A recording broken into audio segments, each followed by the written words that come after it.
This is Atomic Shinobi, and today I'm going to narrate first part of What If Naruto Saves Haku in Land of Waves. If you enjoyed this video, please like, share, and subscribe to this channel. Now wasting no time, let's start the story. With an agonized voice, the recently unmasked ninja exclaimed, "I am useless as Zabuza's tool.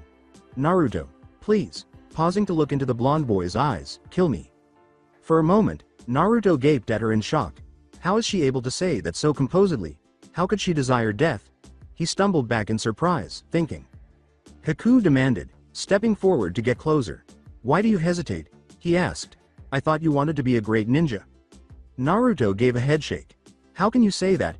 Do you really believe that's all there is to it?" he screamed. His voice grew softer as he said, "Fighting and killing until there's only one person left standing? There's a lot more to being shinobi than that. There are more ways of showing your strength than beating someone in battle." The beginning of a melancholy smile flickered across Haku's lips. "I've had this feeling ever since we met in the woods, that you and me are a lot alike. Maybe in another life we could have been friends, maybe even more," she said with a tearful grin. "You know what it is I'm talking about. I'm only sorry that it is you that will have to stain your hands with my unworthy blood." Naruto tightened his jaw. This is the only way." "Yes," demanded Haku. The blonde said aloud, to a slight nod of agreement from the girl. "You've lost your dreams, and ask me to kill you," Naruto thought, bowing his head. "The two of us are caught in this, as shinobi. The weird thing is that you're right. If we'd met under different circumstances, we probably would have been friends."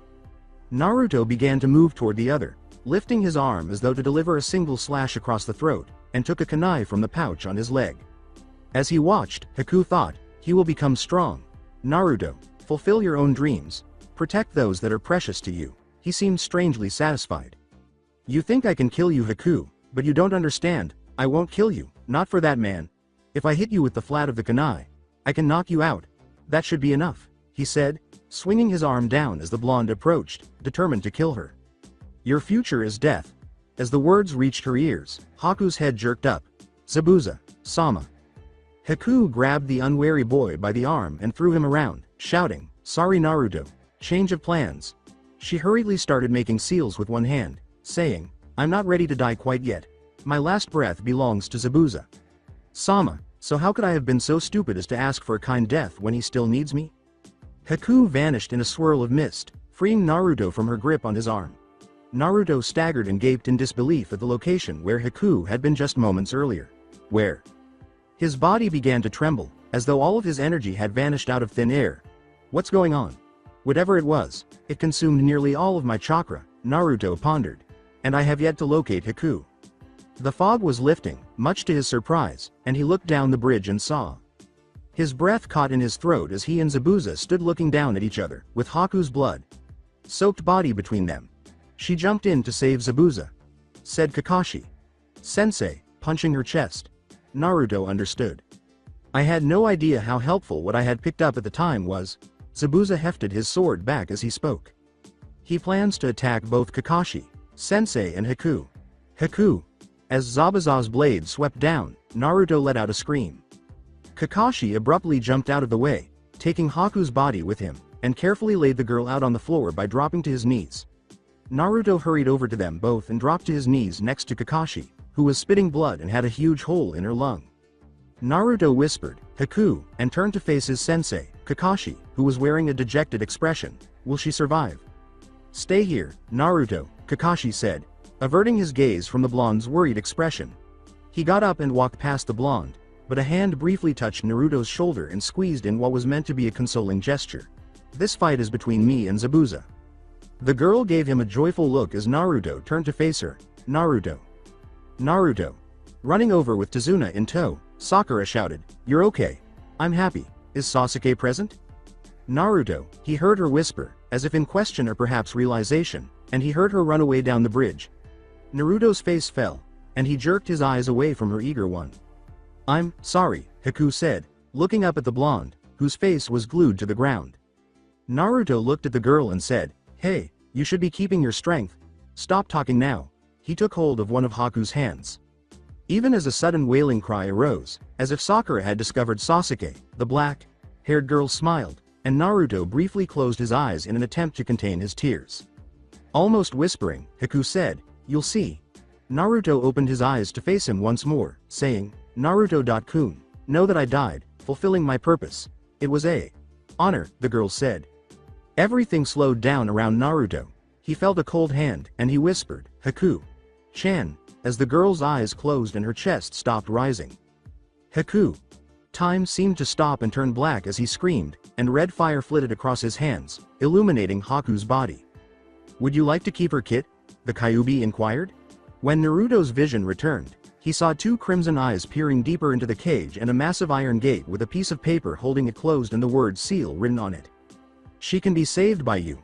Naruto shouted back, heal her right away. After Kyuubi said, I can save her, but to do so she will have to become your mate. Naruto listened quietly and said, you will also have to tear part of the seal off. Why must she be my partner? Naruto inquired. You must apply a mixture of your chakra, blood, and my chakra to her wound in order to save her. You two will become mates as a result of doing this, Kyuubi said matter of factly. Naruto mutely pondered, so this is the only way to save her. Yes, and keep in mind that I can hear your thoughts, hee. Kyuubi laughed in amusement. The blonde growled, okay, I'll do it. All right, let's get started. A blue light surrounded the blonde and Haku as the two chakras and the blood mixed with the wound. Now channel you chakra and then mine to your hand. Naruto cut his hand and held it to the fatal wound. Now channel you chakra and then mine to your hand. He quickly channeled his chakra, but he was having some trouble channeling Kyuubi's. In another spot on the bridge, Gato emerged accompanied by a small army of thugs. So, the mist demon has been vanquished? All you are is a tiny puppy devil. Fortunately, I never intended to pay you. You see, missing Nin are much easier to hire than village shinobi because you can kill them while they're weak after they're finished. I'll give the guy who brings me Zabuza's head twice as much money, hee, Gato chuckled. Zabuza and Kakashi glanced at one another and nodded.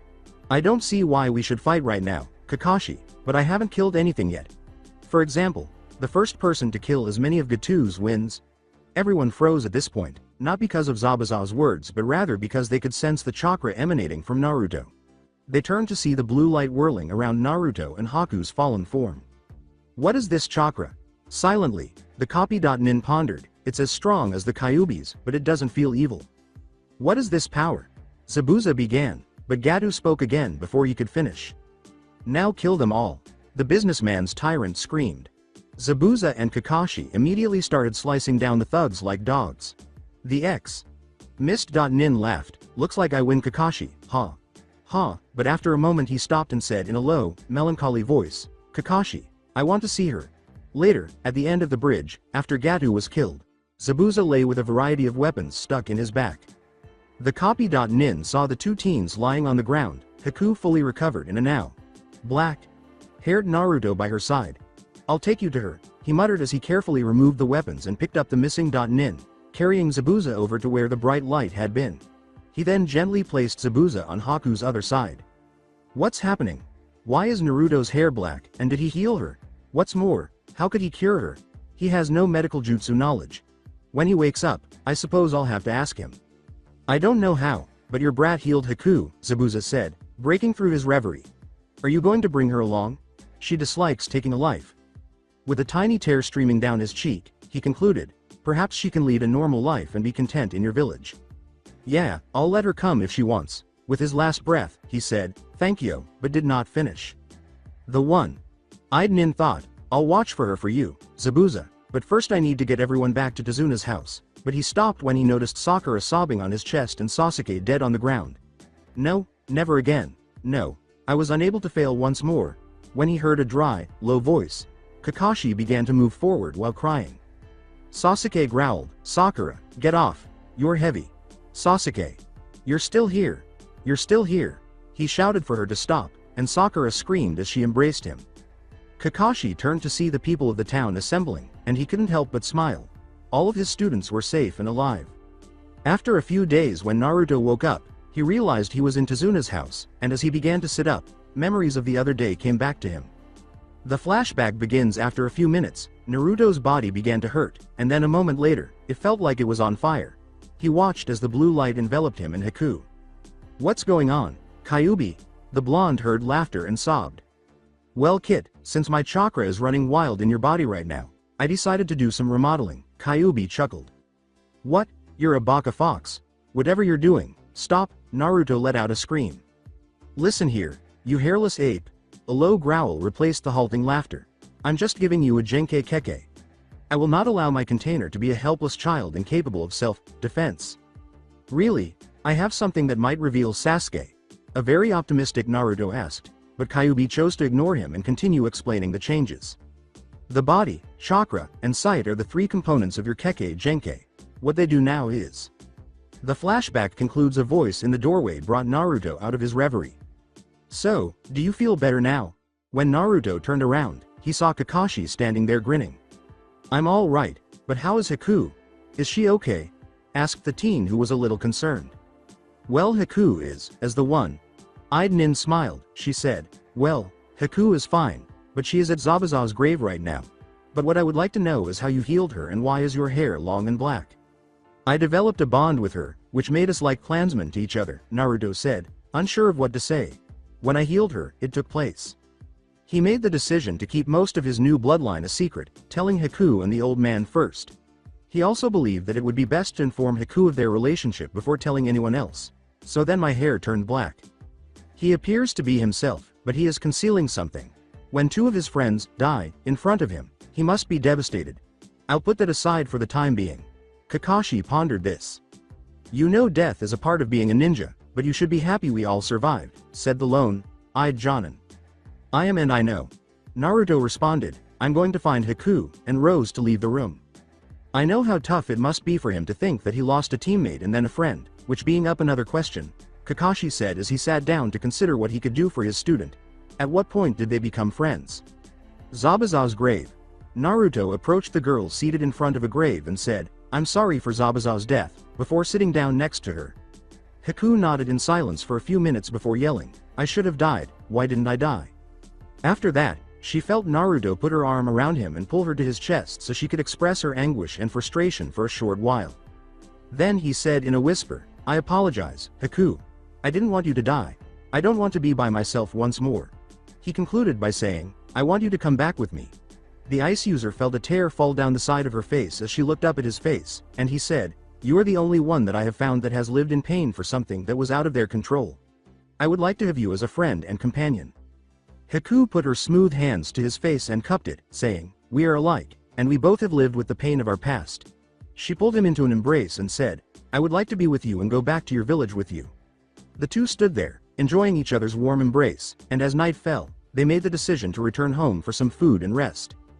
They heard Sakura, the Banshee, Naruto's obnoxious teammate, yell at them as soon as they entered. Naruto, where have you been?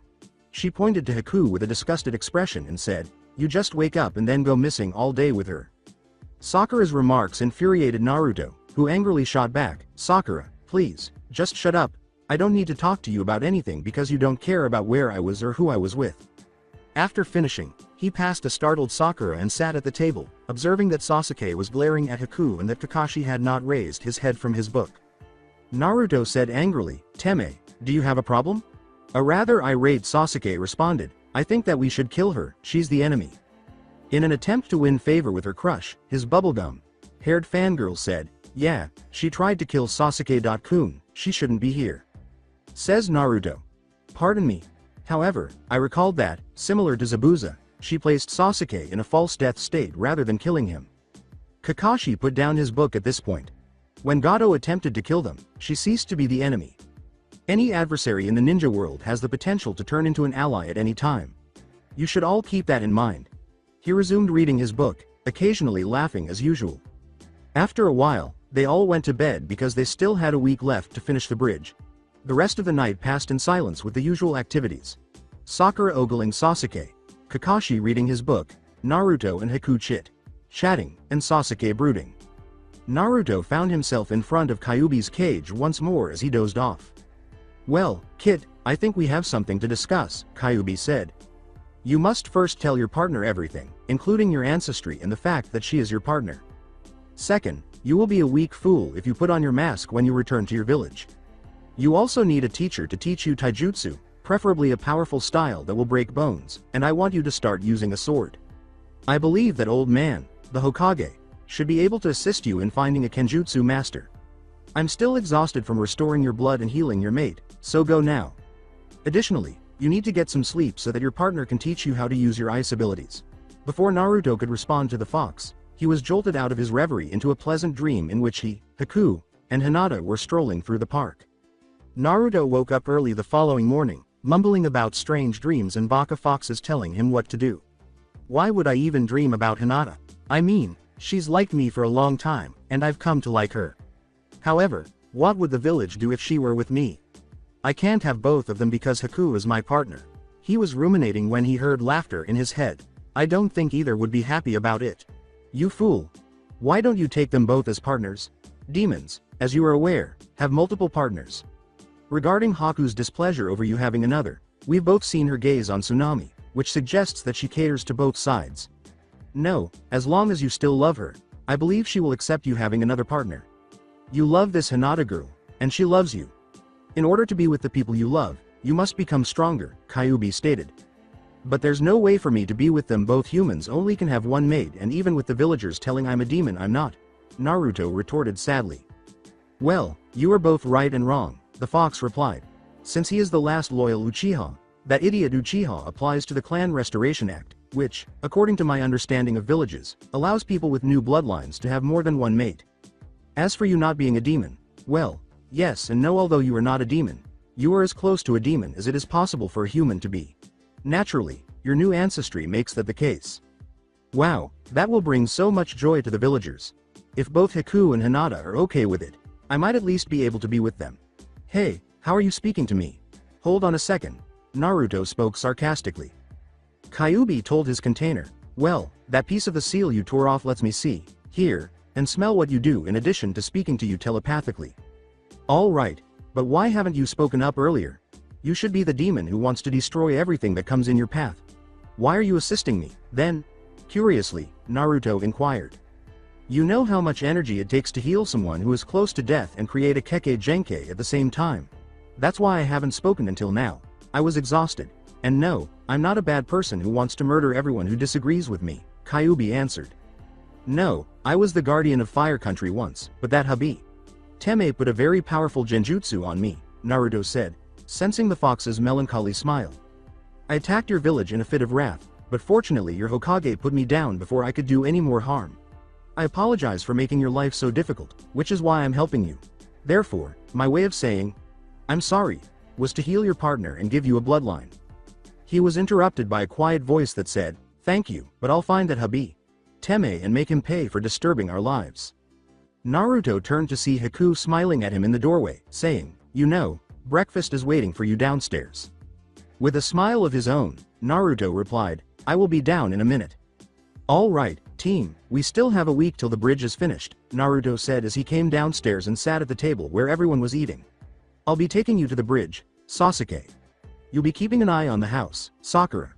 You can do anything you want for the day, Naruto, and since you're not on my team, you can do anything you want, Kakashi informed them. Sasuke said. Sakura was disappointed that she would not be spending time with Sasuke.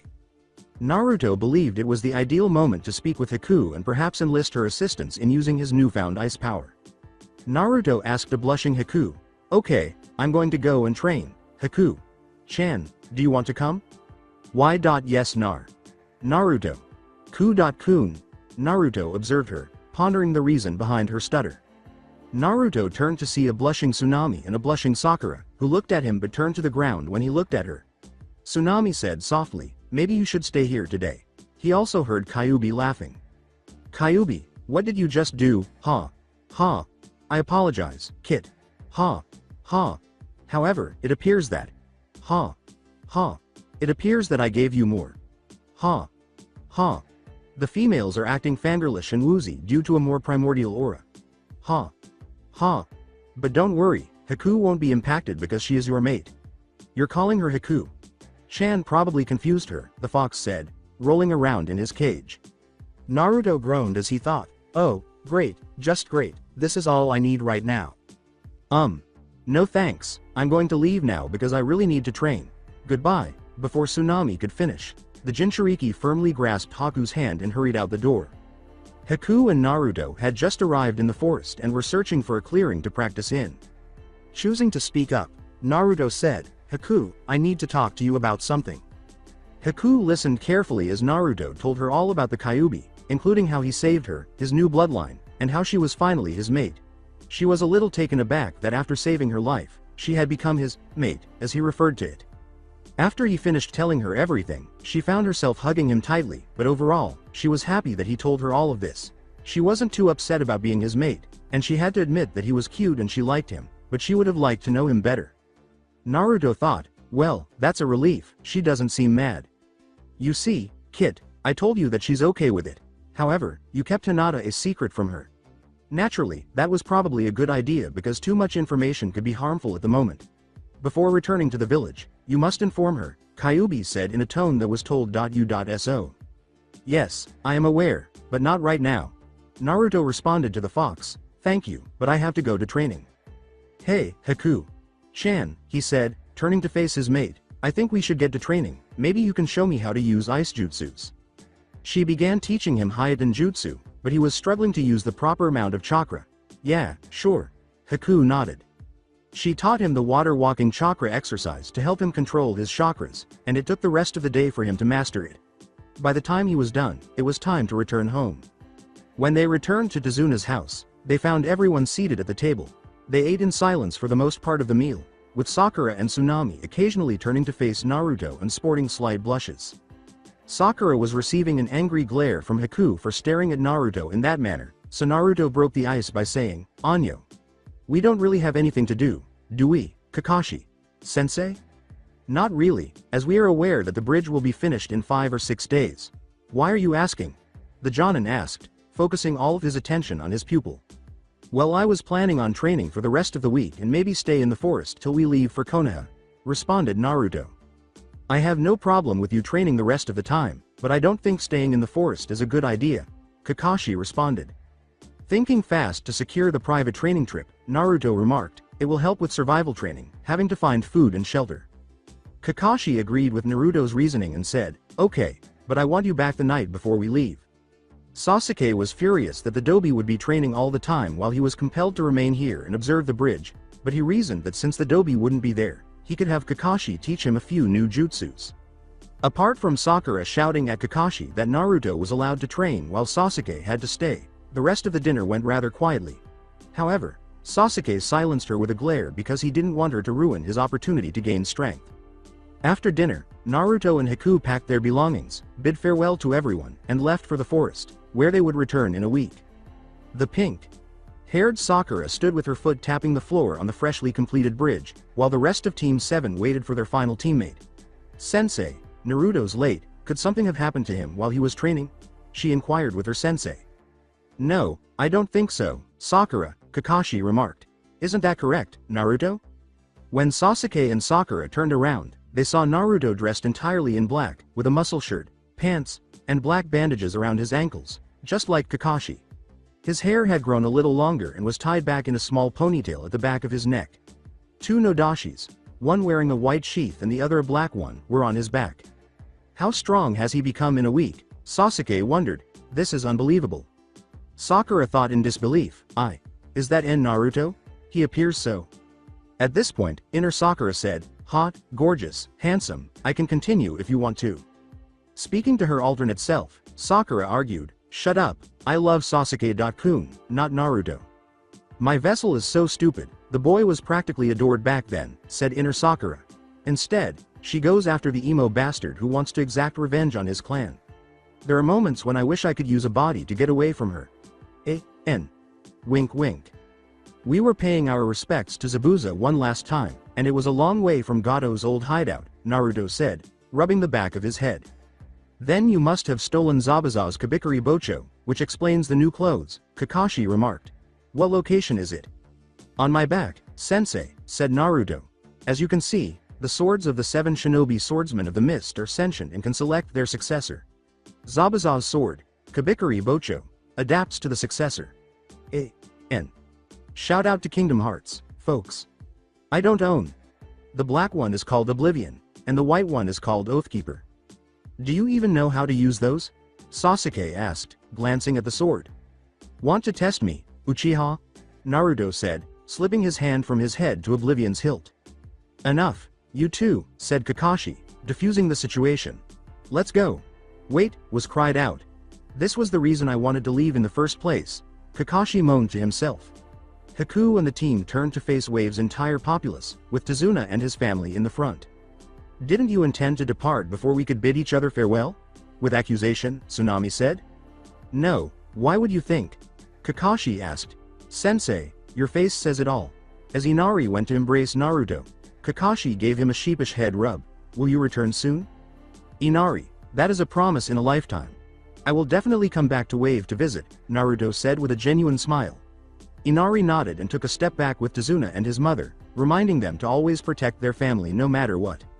She went and gave them all hugs after saying, thank you, everyone, Naruto.san, Kakashi.san, Sakura.san, Sasuke.san. However, she did not embrace Kakashi because she knew about Icha Paradise and he was reading his book. Unaware that the bridge had been dubbed the Great Naruto Bridge and that a plaque had been erected in honor of Team 7, Tazuna nodded to each of them before the team and Haku fled across it, waving to them. After they leapt into the trees and fled to Konoha, Sasuke questioned, so, Dobi, what kind of training did you do? In response, Naruto said, Sasuke, why are you so interested? You've never given me or my training any attention before. In response, Sasuke said, just tell me what you did. I underwent physical conditioning, Naruto stated. You know, push-ups, sit-ups, pull-ups, etc. Then, in an attempt to improve my timing with Kage Bunshin, I sparred with Haku-chan. That's all. He is concealing something from Sasuke, Kakashi thought. He still harbors a superiority complex, so it would be best if he didn't tell Sasuke. When we report to the Hokage, I'll have to ask him to stay. A few more hours later, they came to the gate and two guards, Katetsu and Izumo, who were Chunins. Katetsu yelled, state your name and business. Lazily replied Kakashi. Kakashi Hitaki returning with Team 7, consisting with Naruto Uzumaki, Sakura Haruno and Sasuke Uchiha. What happened to Naruto? Izumo asked. With Haku near him, Kakashi bowed his head toward the black-haired boy on his left. Who is the chick? Katetsu raised an eyebrow as he spoke. The two Chunins nodded and motioned to the gatekeeper to open the gates, which slowly opened, allowing Team 7 and Haku to enter and proceed directly to the Hokage Tower. The Jonin responded, she wants to join the ranks and we are escorting her to the Hokage. As they moved through the courtyard, Naruto was receiving strange looks, mostly from women who blushed, though some of them also waved and grinned at him. When they arrived at the Hokage Tower, they found Sarutobi working at his desk, and when he looked up, he saw Team 7, and his eyes widened at the sight of Naruto. Naruto smiled inwardly, knowing that the villagers didn't recognize him at all, but he knew that they would soon find out again, so until then, he was enjoying the looks to the fullest. Naruto? Sarutobi declared. With a cheeky grin, Naruto said, Hey, Hokage.g? You all seem to have made it back safely, the Hokage said. Who is this girl? Hokage. Sama, it seems that the client lied about our mission, Kakashi said. In order to kill the client, Gato apparently hired and dispatched ninjas. We went on to meet Zabuza Momochi, who was also employed by Gato. After our initial victory over him, this girl, Haku, who was once a hunter.nin under Zabuza, took him to recover from his injuries. A week later, we got together and got into a fight. Like Zabuza, Sasuke was initially believed to be dead, but Haku put him in a false death state. It goes without saying that Zabuza and I killed Gato at the expense of his life, and that we also destroyed Gato's hired goons. All right, Haku, the elderly man said, stroking his beard, you will be allowed to join Konoha's ranks and, as is customary, you will be put on probation for a month because you were Zabuza's apprentice. Which career do you want to pursue? I want to be a combat medic, Hokage. Sama, Haku replied. Thus, I'll be giving you a plaque while you receive training in the hospital. Pardon me, Hokage.g, but Haku will be staying with me, Naruto said, interrupting the Hokage. All right, said Sarutobi, less paperwork for me. You are dismissed for today, Sasuke, Sakura, and Haku. Would you please wait for Naruto in the hallway? I am assuming that there is something more that concerns your change, Naruto, Sarutobi said, placing a silencing seal on the wall as the three bowed and left. Describe right away. Well, after I took care of Gato's cronies by taking Tsunami and Inari, I went to the bridge to find Kakashi Sensei fighting against Zabuza and Sasuke trapped in Haku's ice dome. Naruto started. In order to help Sasuke, I entered the dome and attempted to free him by diverting Haku's attention with shadow clones. This allowed me to attack from the outside while he attacked from within. Haku used her speed to attack us and swiftly destroy them. Sasuke successfully unlocked his Sharingan to observe her movements during our 2 attempts at this maneuver, but I was knocked down.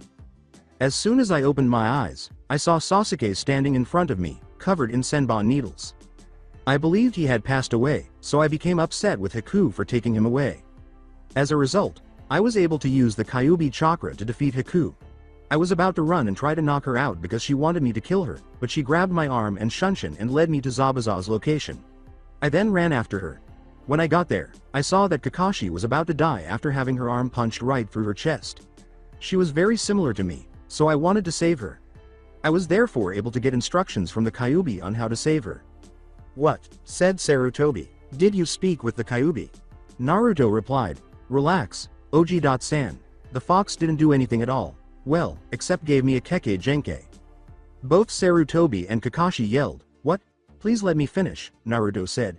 My hair turned black because the Kyuubi instructed me to combine my blood and chakra with some of his own and apply it to her wound. The sole disadvantage is that, in human terms, Haku-chan and I are mates. That is, husband and wife. Kakashi responded, "Naruto, why would you trust the Kyuubi? He tried to destroy the entire village." Naruto stated, "Apparently, the Kyuubi was under some sort of genjutsu because it was not his fault. He last recalls that the person who did it had pale yellow slitted eyes and a snake-like odor." The Hokage and Kakashi recognized right away who was responsible for all of this suffering in Konoha. Orochimaru, the Snake Sannin, a former Jiraiya and Tsunade teammate, a former student of Hiruzen Sarutobi, and an S-rank criminal for testing on other ninjas. "So, Naruto, what is your bloodline?" asked Sarutobi. According to Kyuubi's description, there are 3 components.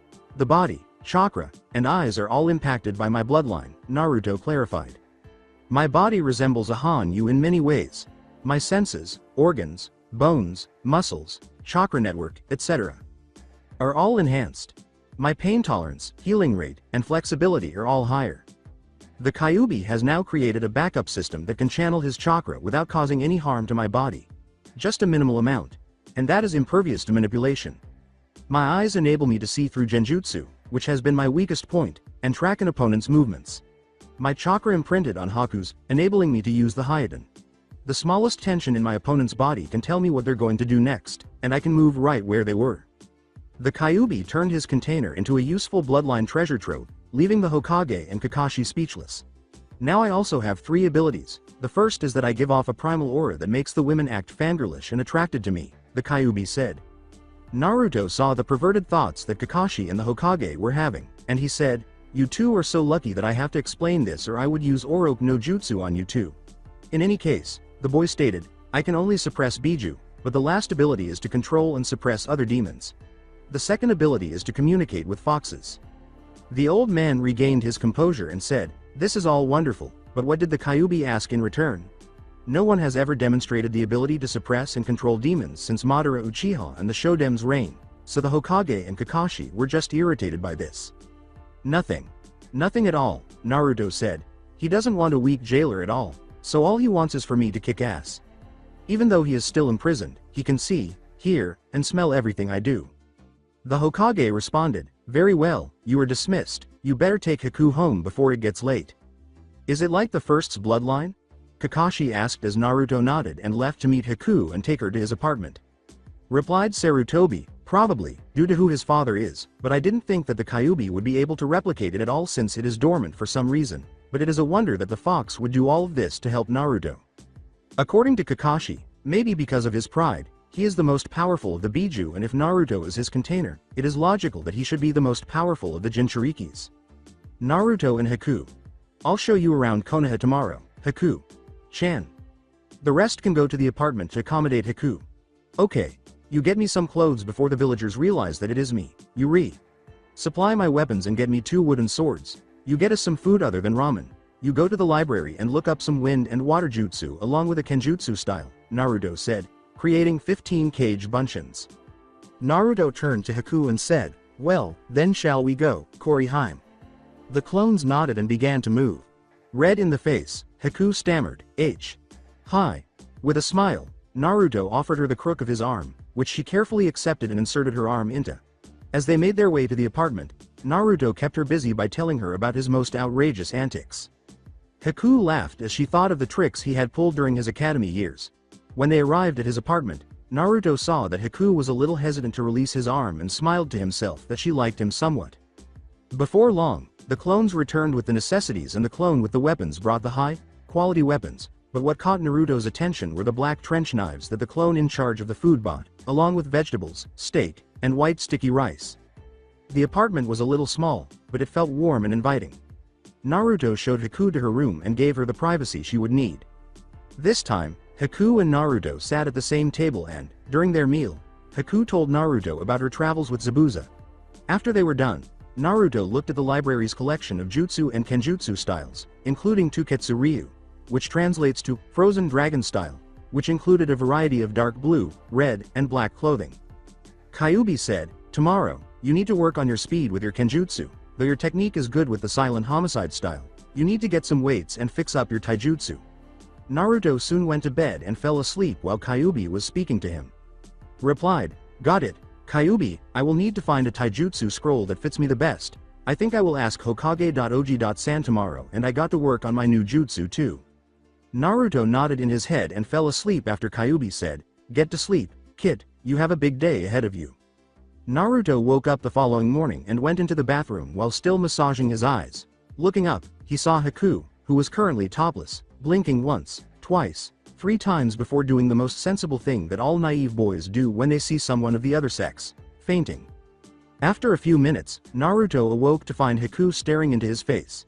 The Jinchuriki grinned at him, and gradually the memories came flooding back to him. His face turning pale, he retreated and bowed low, saying, "Gomen Nasai, please don't think that I am a pervert, Haku-chan." She giggled softly and held her hand to her mouth, saying, "Naruto-kun, it's okay. Since we are legally married, it shouldn't be an issue between us, and I know you didn't mean it at all. You're just not used to living with other people anymore." As Kyuubi laughed at Naruto's situation, Naruto blushed slightly and said, "Ha ha ha ha ha ha ha ha. Tell her that she has nice breasts, that she's 32C, and that she's still growing a little bit. Kid, you and this girl are going to provide me with some good entertainment." Naruto responded, "Shut up, Arrow. Kitsune, I am not a pervert, I don't know about Haku-chan's breast size, plus we aren't even married." Kyuubi shot back, "Hello, the girl just said that since you are mates, you are legally married. You are also an adult because you are a fucking ninja. In summary, the ability to kill implies that you can partake in the finer things in life, like sex and alcohol. You are old enough to drink and fuck like rabbits in heat, and you are old enough to kill." As Kyuubi went on, Naruto reddened slightly more. "In addition, your bond as mates is far stronger than your usual commitment. As partners, you are able to know her location and experience all of her emotions. You have even more reason to tell Haku about Hinata because it implies that if someone wants to date Haku, she would reject that person because she is not attracted to them. Haku will follow suit if you make an impression on Hinata as a possible partner." "I believe that it is too soon," Naruto retorted. "When the time is appropriate, I will inform her." The sound of Haku calling his name interrupted Naruto's mental chatter, and he smiled at her to reassure her that he was fine and that she had not offended him in any way. With a gentle smile in return, Haku stood up and said, "I decided to make breakfast first both while you were unconscious." Naruto replied, "Thanks, after this, we will go and tour Konoha, but I need to make a pit stop at the Hokage Tower to ask him about some taijutsu scrolls that I can learn." "That's okay, Naruto-kun," Haku said, nodding. "Since I need to see the Hokage regarding the hospital job, we can accomplish 2 goals at once."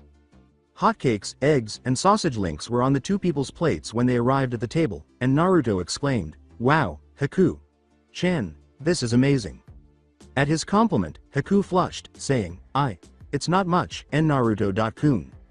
Haku's blush deepened as the couple sat at the table and ate their breakfast, and after Naruto dressed and they finished eating, they strode over to the Hokage Tower. The Jinchuriki turned to her and said, "Are you crazy? I can never make eggs like this, I usually burn them." Naruto, who still had his blue eyes and whisker marks, was a little taller, had long black hair, had lost his baby fat and replaced it with muscle, and shook his head at the villagers' foolishness as he listened to the rumors that the demon had finally died on a mission.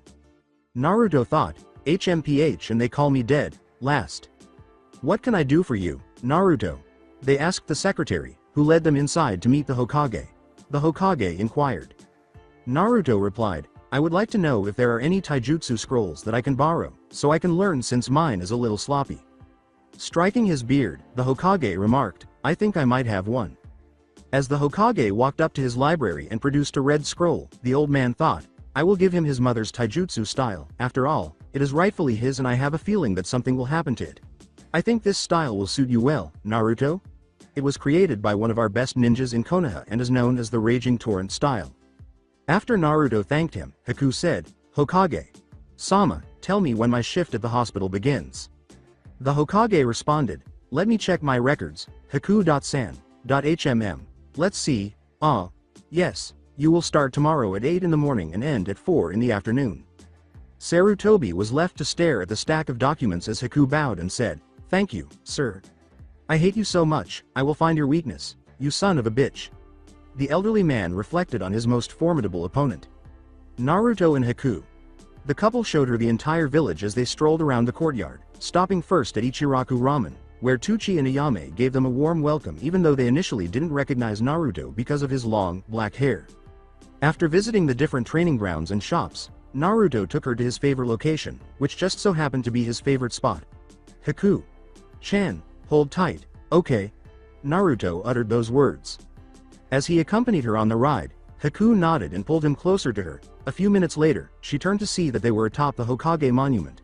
Ironically, on the head of the fourth Hokage. And she saw why this location was Naruto's favorite.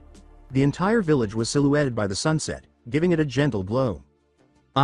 It's beautiful. Haku silently said. Yes, it is, Naruto retorted, but I know something that pales in comparison. What? Haku asked.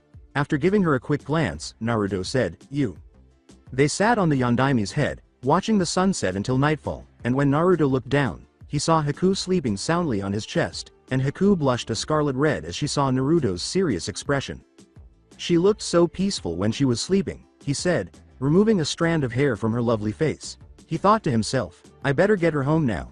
He returned to his apartment and was too exhausted to get himself and Haku out of his pajamas, and he didn't have the heart to wake her up because Haku was so attached to his persona. After putting Haku on his chest and lying on his back, Naruto went to sleep. The following morning, he left a note for Haku to know where he was and got up early to train in his taijutsu with the Raging Torrent style at 6 o'clock. He then had Kage Bunshin review the Silent Homicide style while he himself studied the Tuketsu Ryu style. After meditating and doing some physical conditioning with weights strapped to his arms and legs, he would walk on water to practice chakra control, just like this girl with her hair in buns. He found that this was more difficult than the tree climbing exercise he did with Kakashi Sensei, but it was still easier. Naruto's hair grew and his ponytail ended at the middle of his back. Following his early morning training, he would arrive at 11 o'clock for his missions with Sasuke and Sakura, who would typically yell at him for being late, but Naruto didn't care about her opinion. This was his routine for 3 months, during which time he and Haku had become closer than ever through conversations or dates. Over the months, Haku also grew more feminine, with a few hairs hanging over his hite.8 and a sharper face that made life difficult with women winking and blushing at him. She changed from her mist attire to a navy blue mandarin collar shirt and standard Jonin pants with white tape around her ankles, and she learned swordsmanship and used the Tuketsu Ryu style, naming her katana Shirosuke. As Kyuubi had predicted, she grew somewhat along with her medical training, learning that she could use the chakra scalpel jutsu in her senbon to cut off her opponent's internal systems without having to come up and personal. Haku was lying on Naruto's chest when he woke up, and ever since that day, he had become quite accustomed to using his chest as a pillow. He grinned at her, made a Kage Bunshin, and replaced himself with it before heading out to complete his morning workout and meditation before meeting his teammates. When he saw Sakura standing in front of two Suna Genin, one of them was tightly gripping his friend and declared rival Konohamaru Sarutobi. The Jinchuriki swiftly moved with Oathkeeper and Oblivion to aim at the boy's neck and arm that was holding Konohamaru, saying, I suggest that you let my friend go now like a good little kitty or else I take your arm and your life at the same time. When Naruto lightly poked Oblivion at the boy's neck, causing a drop of blood to flow from the shattered skin and releasing his murderous intent to demonstrate his point, the boy initially didn't believe him. The boy thought, his killing intent, he is really serious about killing me. While Naruto sheathed Oblivion and Oathkeeper and Shunshin stood next to the children, he laid Konohamaru gently on the ground and the boy ran to his friends, Moegi and Udon. The boy growled and pulled out the bandaged bundle on his back, and the girl said, Conqueror, don't.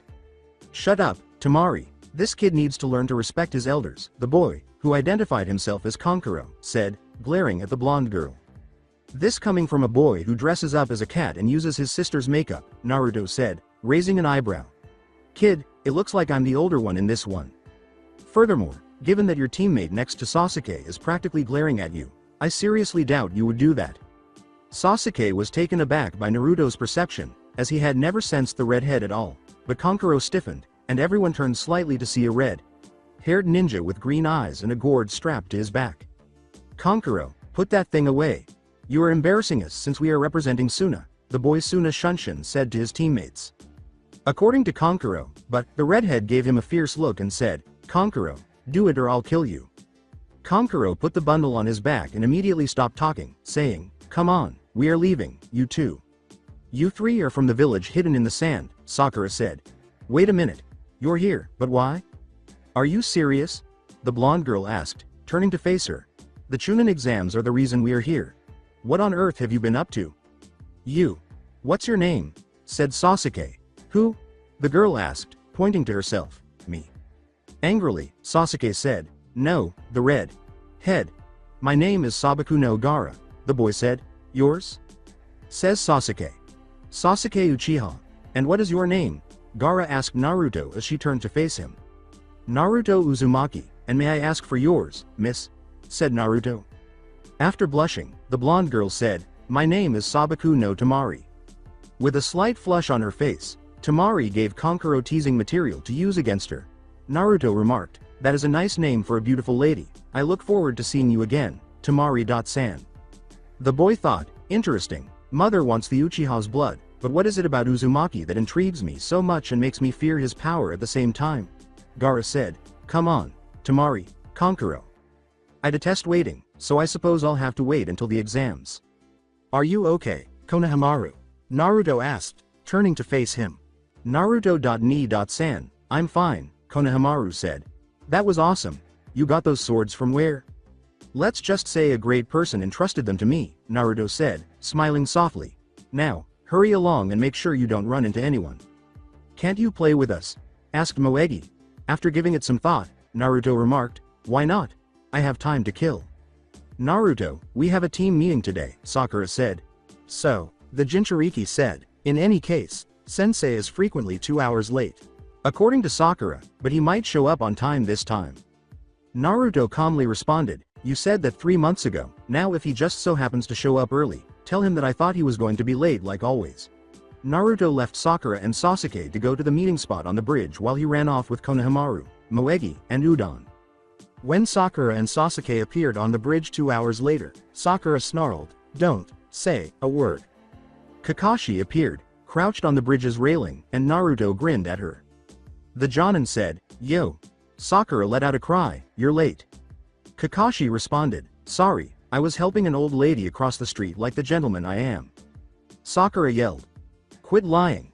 Taking note of Sasuke's eager expression, Sakura's indecisive expression, and Naruto's expression of indifference, Kakashi said, disregarding Sakura's outburst, Now, I have an announcement. I will be entering you 3 in the Chunin exams, which will be held in 2 days' time. The exams are entirely up to the individual, so you are under no obligation to attend if you choose not to. The exam will take place in Ninja Academy Room 301. Kakashi and Naruto both left, saying, You are free of all duties until the exams start. Sasuke was furious that Naruto had the Shunshin no Jutsu before he did, and Sakura ran after him to ask him out on a date, only to be turned down once more. The Kyuubi Naruto remarked, The Chunin exams, huh? This implies that strong genin, including seasoned ones, will be present. Naruto responded, Yeah, I will have to train harder to be ready for the exams. Kyuubi responded, That Gaara kid. I felt something familiar from him, I sensed demonic power from him. I think you should concentrate some of your training in controlling my Yuki chakra, so you can get used to it and activate instantly. After concluding the conservation, Naruto entered his apartment and discovered Haku there. That is a good suggestion, I have a feeling that I am going to need it most likely. With a smile, Haku said, Oh, hi, Naruto-kun. Haku-chan? Naruto remarked, I assumed you were at the hospital. The user of Hyden responded, They gave me leave since they have to prepare for something called the Chunin exams, so I am off for 2 days. Naruto remarked, You too? Are you in the exams? Asked Haku. In response, the Jinchuriki said, I'm considering taking the tests. I want to evaluate my development to see if I've improved since returning to Wave. I think you are stronger than before, Naruto.kun, said Haku with a smile and a hand over Naruto. I believe you should go if you need the tests to persuade you. Some genin are trained to kill their enemies without hesitation, so proceed with caution. With a smile, Naruto said, thanks, Haku-chan, I will be careful. He kissed her cheek, causing her to flush and hold it in a daze. As he laughed, Kyuubi reflected, he has a way with words and actions, this kid is going to be a lady killer if he keeps this up. After 2 days of sparring with Haku, Naruto learned to control Kyuubi's chakra, and he was able to use his Yuki to control up to 2 tails before feeling as though he would lose control if he attempted to activate the third, but he knew that Kyuubi's assurance of Gaara's demonic level meant he shouldn't need it at all. Although the Jinchuriki were cautious, he wouldn't need the Demon Fox's cloak at all. Naruto always survived because he never underestimated his opponent, so he got up and went through his inventory to seal his wooden swords, trench knives, some of his kunai and shuriken, and the first aid kit Haku had made for him. He put on his 2 kunai holsters and said goodbye to Haku, who kissed him on the cheek for good luck. Both of them blushed as Naruto left the room, laughing at the two's reactions while imagining Kyuubi. He wore an indigo-collared custom-made muscle shirt, brown boots that covered his ankles, black fingerless gloves, and black baggy pants that gave up a slight bulge at the end because they were fitted inside the boots. A.N. If I didn't explain it enough, picture Virgil from Devil May Cry without his coat. The kanji for honor and ice were etched on the back, and if you had direct chakra to travel into it, it could deflect thrown kunai. To his surprise, the Jinchuriki met up with Sasuke and Sakura, who were waiting for him. When they entered the ninja academy, they discovered that there were many people on the second floor. They must be the ones who were trying to weed out the weaklings for the competition, the Jinchuriki thought as Team 7 hurried over to discover 2 genin standing up in front, blocking the door to room 301. Naruto recognized the 2 as Chunin guards. Before Naruto could reveal the disguise to anyone, the always cocky Uchiha said, "Yo, release the genjutsu on the sign. I got business on the 3rd floor." The disguised Katetsu attacked Sasuke, and the Uchiha gave in by kicking him, but a kid with bowl hair intervened between their kicks and stopped it. The green spandex-wearing child was then knocked upside down by a bun-haired girl wearing green pants and a pink Chinese-style shirt. "Lee, I thought we agree on not revealing our skills," she said. "But Tenten," said Lee. Sakura let out a sigh, and a new voice called out, "Hey, you with the scowl." Tenten followed his gaze to see Sasuke and Naruto. When he turned, Sasuke saw a smug-looking Hyuga. "What's your name?"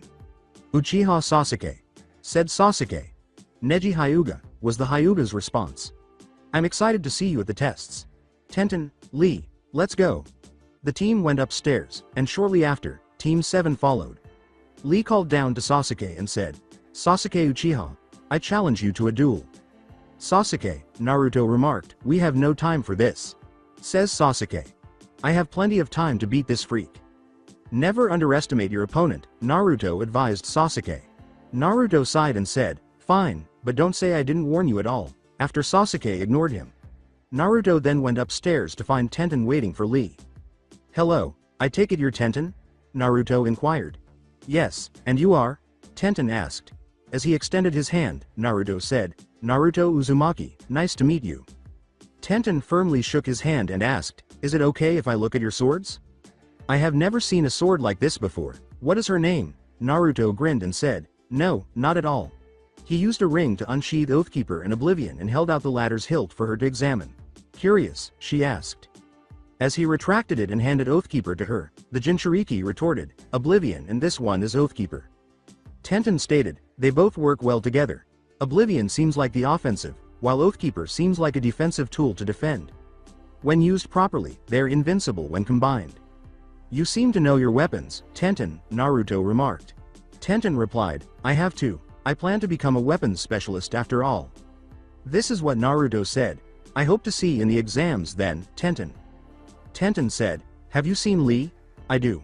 Naruto replied, "Preferably, he is probably kicking the Uchiha's ass now due to the speed he did display against those Chunin." According to Tenten, Chunin, they were genin. Naruto responded, "No, those were Chunin, preferably the ones that you see guard the gates." "How?" Tenten asked. Unaware that the Chunin had tricked them with a mere henge, Tenten slapped her forehead and said, "The henge no jutsu." Naruto added, "Well, we better wait for them by the doorway." Tenten and Naruto walked together to the doors leading to room 301. She's adorable, and I'm sure she'll look even cuter with those absurd buns on top of her head, Kyuubi remarked. She makes me think of Mickey Mouse or a panda. Kyuubi, is that really all you think about? Asked Naruto. Ladies? Kyuubi responded, no, I think about booze and how many ways I will kill, maim and or torture that snake bastard when we find his slippery ass. Whispering, Naruto remarked, I should have never even asked about it. Tenten waved her hand in his face, disturbing him, saying, Hey, Naruto, are you okay? She inquired. In response, Naruto stated, I am fine, I am just thinking about the exams.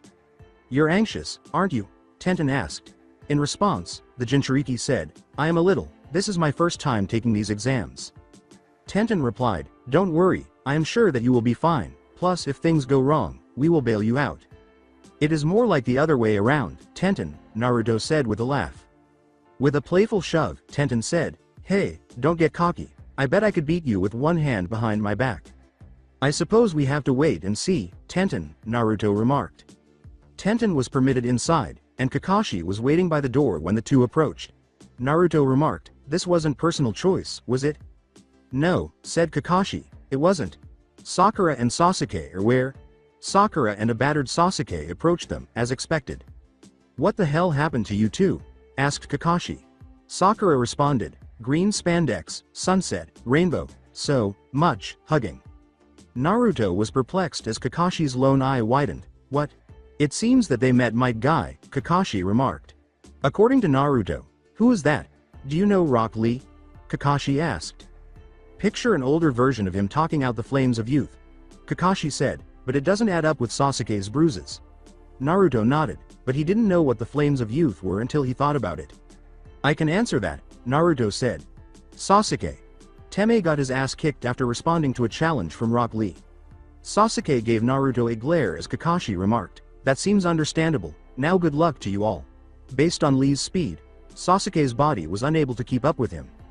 Kakashi whispered to Naruto, if you get into trouble, Naruto, don't hesitate to do everything in your power to survive. Team 7 nodded and left. With seriousness, Naruto said, I got it. Subsequently, Ino Yamanaka, a member of the Yamanaka clan and an expert in jutsu that affects the aspects of the mind, glomped on Sasuke. Sakura yelled at her, and the two began their feud as usual. Team 8 then announced their presence with Kiba. Where is Naruto, please? The Inuzuka inquired. The blonde-haired prankster was nowhere to be found, so Ino said, that's right, where is he? Shaking his head, Naruto uttered, I am right here, Ino. Hinata blushed at her crush and how attractive he had become. Geez, I can't believe you guys didn't recognize me. Well, except Shino, Hinata said, as the rookies turned to face him and their mouths dropped, especially Ino's. Naruto picked out a bug on his finger and reached behind his neck, saying, I can tell he knew who I was by my chakra. Naruto turned to Hinata and said, Ohio, Hinata. Chan. Hinata blushed and nearly passed out on the ground, but Naruto caught her before she hit the ground and helped her steady herself. The bug flew off his finger and went directly to Shino. Sakura, Kiba, and Ino all yelled simultaneously, since when did you call her Hinata, Chan? Naruto replied, since now, after all, she is a princess, a cute one too. Blushing, Hinata muttered, Thank you. Are you okay, Hinata? Chan? Naruto asked, placing a hand on her forehead. You don't have a fever, do you? You appear a little flushed. Kyuubi issued a warning, Kid, you are going to make her faint with all of this attention on her and I think Mud Boy just might attack you. Naruto responded, he wouldn't dare, if I find one scratch on Hinata. Chan because of that, I will rip him apart. Kyuubi began growling abruptly, and Naruto hesitantly questioned, Kyuubi, what's wrong? That silver-haired kid. He is reeking of the smell of snakes, the demonic fox replied. Really? Asked Naruto. He may be working for him or that woman we saw at the dango shop, but that is not the person who put the genjutsu on you, Kyuubi retorted. No, her scent is subtle and dango covered. If he exhibits any indication of being a spy, I will remove him from the exam, the Jinchuriki said, adding, calm down for the time being. He looked at the newcomer, who identified himself as Kabuto Yakushi, and immediately remembered that he was a medic trained by his adoptive father, one of Konoha's best, and that if he was a spy, he would be indispensable to someone who detested Konoha. Is this your first time, Kabuto-san? Sakura inquired. Nope, This is my 7th, Kabuto said, but over the years, I have received some useful information. See my ninja information cards? Do you have information on individuals? Sasuke inquired. According to Kabuto, why yes. I want information on Rock Lee and Sabaku no Gaara, the Uchiha said. Kiba smiled as he thought, I bet his record is humiliating and then Hinata will go out with me. I want information on Naruto Uzumaki. Rock Lee has accomplished 20D rank and 11C rank missions, and his taijutsu is incredible, but his ninjutsu and genjutsu are non-existent, Kabuto said, drawing out 3 cards. Although his skills are unknown, Sabaku no Gaara is said to have returned from every mission unscathed. He has completed 14C rank and 1B rank. Finally, Naruto Uzumaki has finished 2A rank and 24D rank missions. Wait, that is wrong, we only did 1, Sakura remarked. Oh, you were unaware, Kabuto said, but he did manage to stop a Chunin, Mizuki Toji, from stealing the scroll of sealing and murdering Haruka Amino. In any case, his taijutsu has improved along with his kenjutsu, and he appears to be familiar with the Kage Bunshin no Jutsu.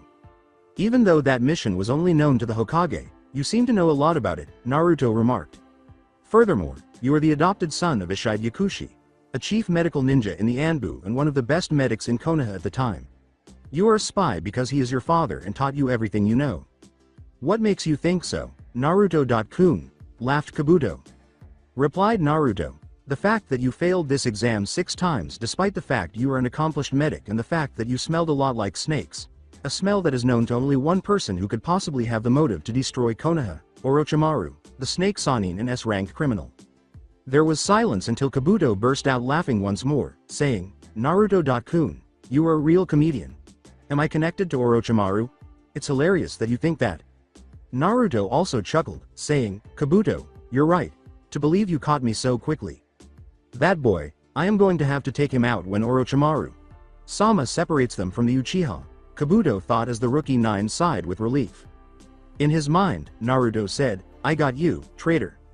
All right, Genin, shut up and shut down now, a man yelled. Ibiki Morino, head of the Torture and Interrogation Division, said, all right, now everyone will come in a single order fashion to get a paper from one of these Chunin and draw a number. First rule, there will be no fighting whatsoever or I will have to kill you. Where you will sit for the rest of this section will be indicated by the number. Once everyone is seated, I will go over the rules with them.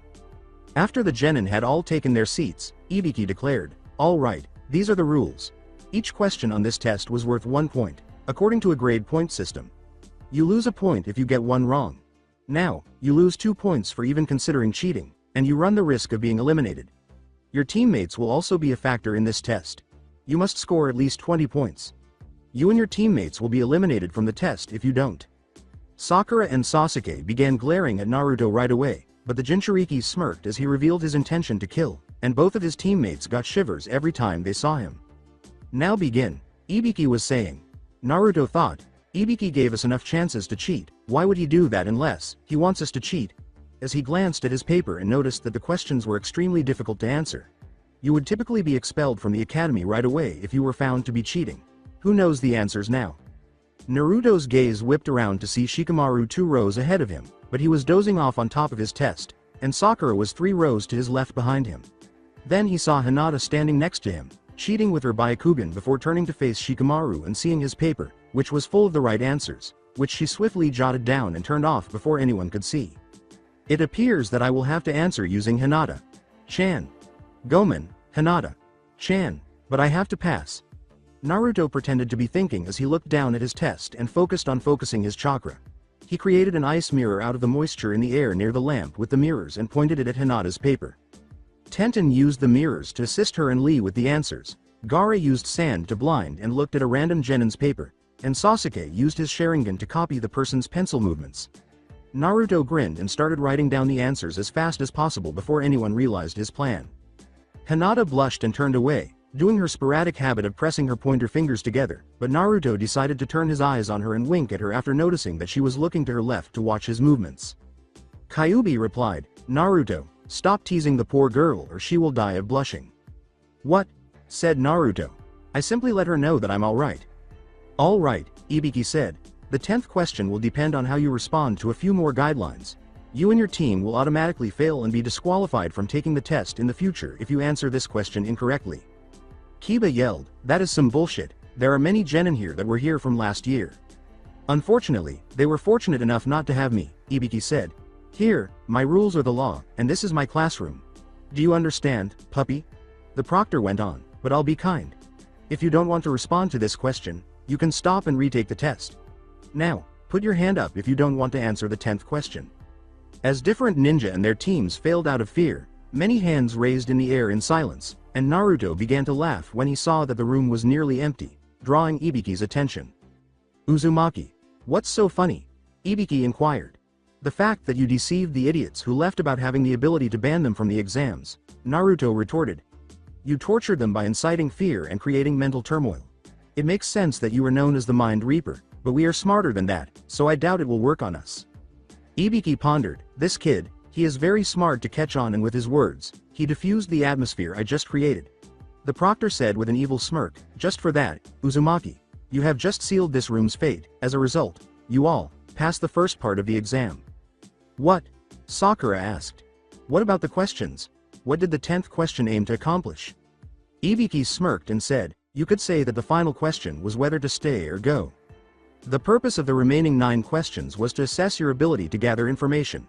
3 Chunin dressed as genin were in the room with the right answers because you had to cheat to pass. The team suffered, and those of you who cheated badly were kicked out. Information can occasionally be worth more than life itself. Certain information can mean the difference between life and death, and people risk their lives on missions. To obtain it, people will stop at nothing. You must be vigilant if the enemy happens to capture you and endure any pain, he said, exposing the scars on his head. Thought Sasuke, the after effects of torture. All of the students' eyes widened as the newly revealed kunoichi threw 2 kunai into the ceiling, pinning the black cloth that had previously surrounded the kunoichi to the room's ceiling as a black form exploded through the window, laughing at the examinees. The figure, dressed in an orange skirt, fishnet bodysuit, and tan trench coat, began to speak in a firm voice, saying, my name is Mitarashi Anko, and I will be your second examiner for the Chunin exams. Now, everyone, move to training ground 44 and follow me. Omake. Kabuto.san, is this your first time? Sakura inquired. No, this is my 7th time, but I have gained powerful cards and defeated some people over the years, Kabuto said. Would you like to view my Pokemon cards? Kabuto's head was severed by Naruto using Oathkeeper and Oblivion.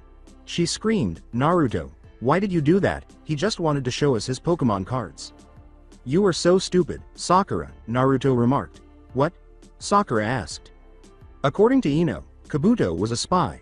What? Sakura asked. How? Because, motherfucker, this is why you. G.I. O-town, exclaimed the other rookie 9.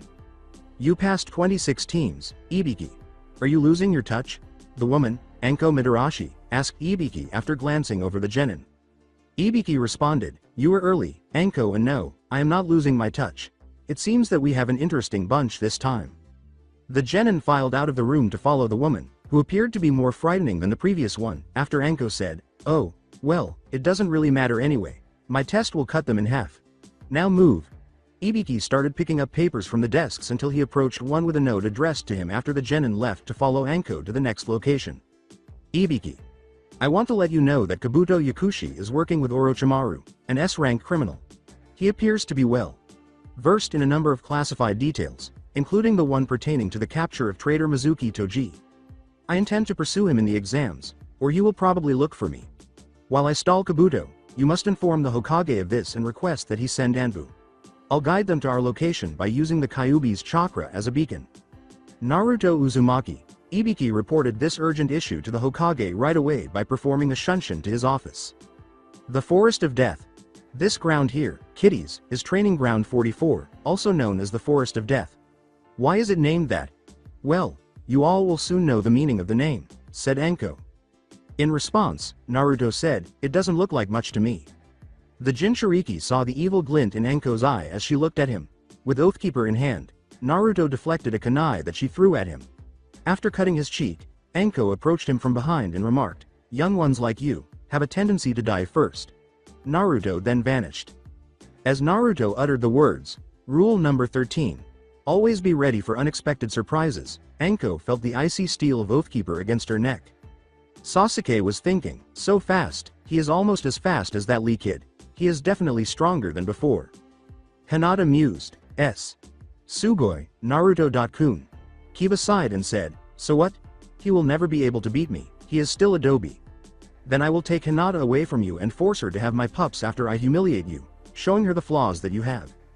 Anko pulled out a black and white scroll, each with the kanji for earth on the black and heaven on the white, and said, well, here is the test. There is a tower in the middle of this forest. Your objective is to reach the tower with these 2 scrolls. Naruto stepped back and removed his weapon from her jugular. The Tokubetsu Jonin went on to explain, your team will receive one of these scrolls. Half is earth and the other receives heaven. You will have to battle each other to get the scroll that you need. The rules are that you must come to the tower within the period of 5 days. You must have your entire team with you to get into the tower. If one of your team members are dead or incapacitated, your team is disqualified. The last rule is that you must never open the scroll at all circumstances. If you do, well, let's just say that bad things will happen. Now everyone that wants to continue must sign these death waiver forms, meaning if you just so happen to die, I am not responsible for your death. We will have a 15-minute break for you to discuss with your team. As the Genin dispersed to sign their forms, Naruto signed his right away and started looking for Kabuto. One of the Chunin was handing them the scrolls when he discovered him. He is not backing out, which means he is going to try and kill me. His teammates might not know about his loyalty or they are in league with him, so I got to be careful, he thought to himself. Kyuubi responded, just make sure you kill him. With this Kabuto character out of the way, Orochimaru can no longer heal himself since the traitor is probably his personal medic/boy. Toy. Naruto replied, Kyuubi, I appreciate it if you didn't put that mental image in my mind. That is even worse than the genjutsu that Kakashi described with Guy and Lee. Says Kyuubi. Good point. After each team went to retrieve a scroll, Naruto gave Sasuke a duplicate of his own. He had a gut feeling that it was not a good idea to give the scroll to Sasuke. When Anko signaled for them to begin, the teams hurried through their gates after each team had received their scrolls. Without delay, Naruto discreetly created a Kage Bunshin and sent it off. The clone, Naruto Kage Bunshin, squatted on a branch to discover an unexpected aim team. With a sly smile, the clone pulled out 2 kunai and leapt down on 2 aim nin, killing them by stabbing their necks. The final one attempted to flee, but before he could do so, 2 senbon placed him in a false death state. He looked through the ninja's inventory and discovered blank scrolls, a dragon summoning contract, a kunai, a shuriken, and an earth scroll. Naruto thought, dragons, I think I will hold on to this. He shoved it into his pouch and walked over to where he had been before. As soon as he sensed that someone was approaching, Naruto, the original, opened his mouth to speak, but was pushed away by a fierce wind, leaving Sakura and Sasuke alone. A few feet from his team, he collided with a tree and discovered a big snake in front of him.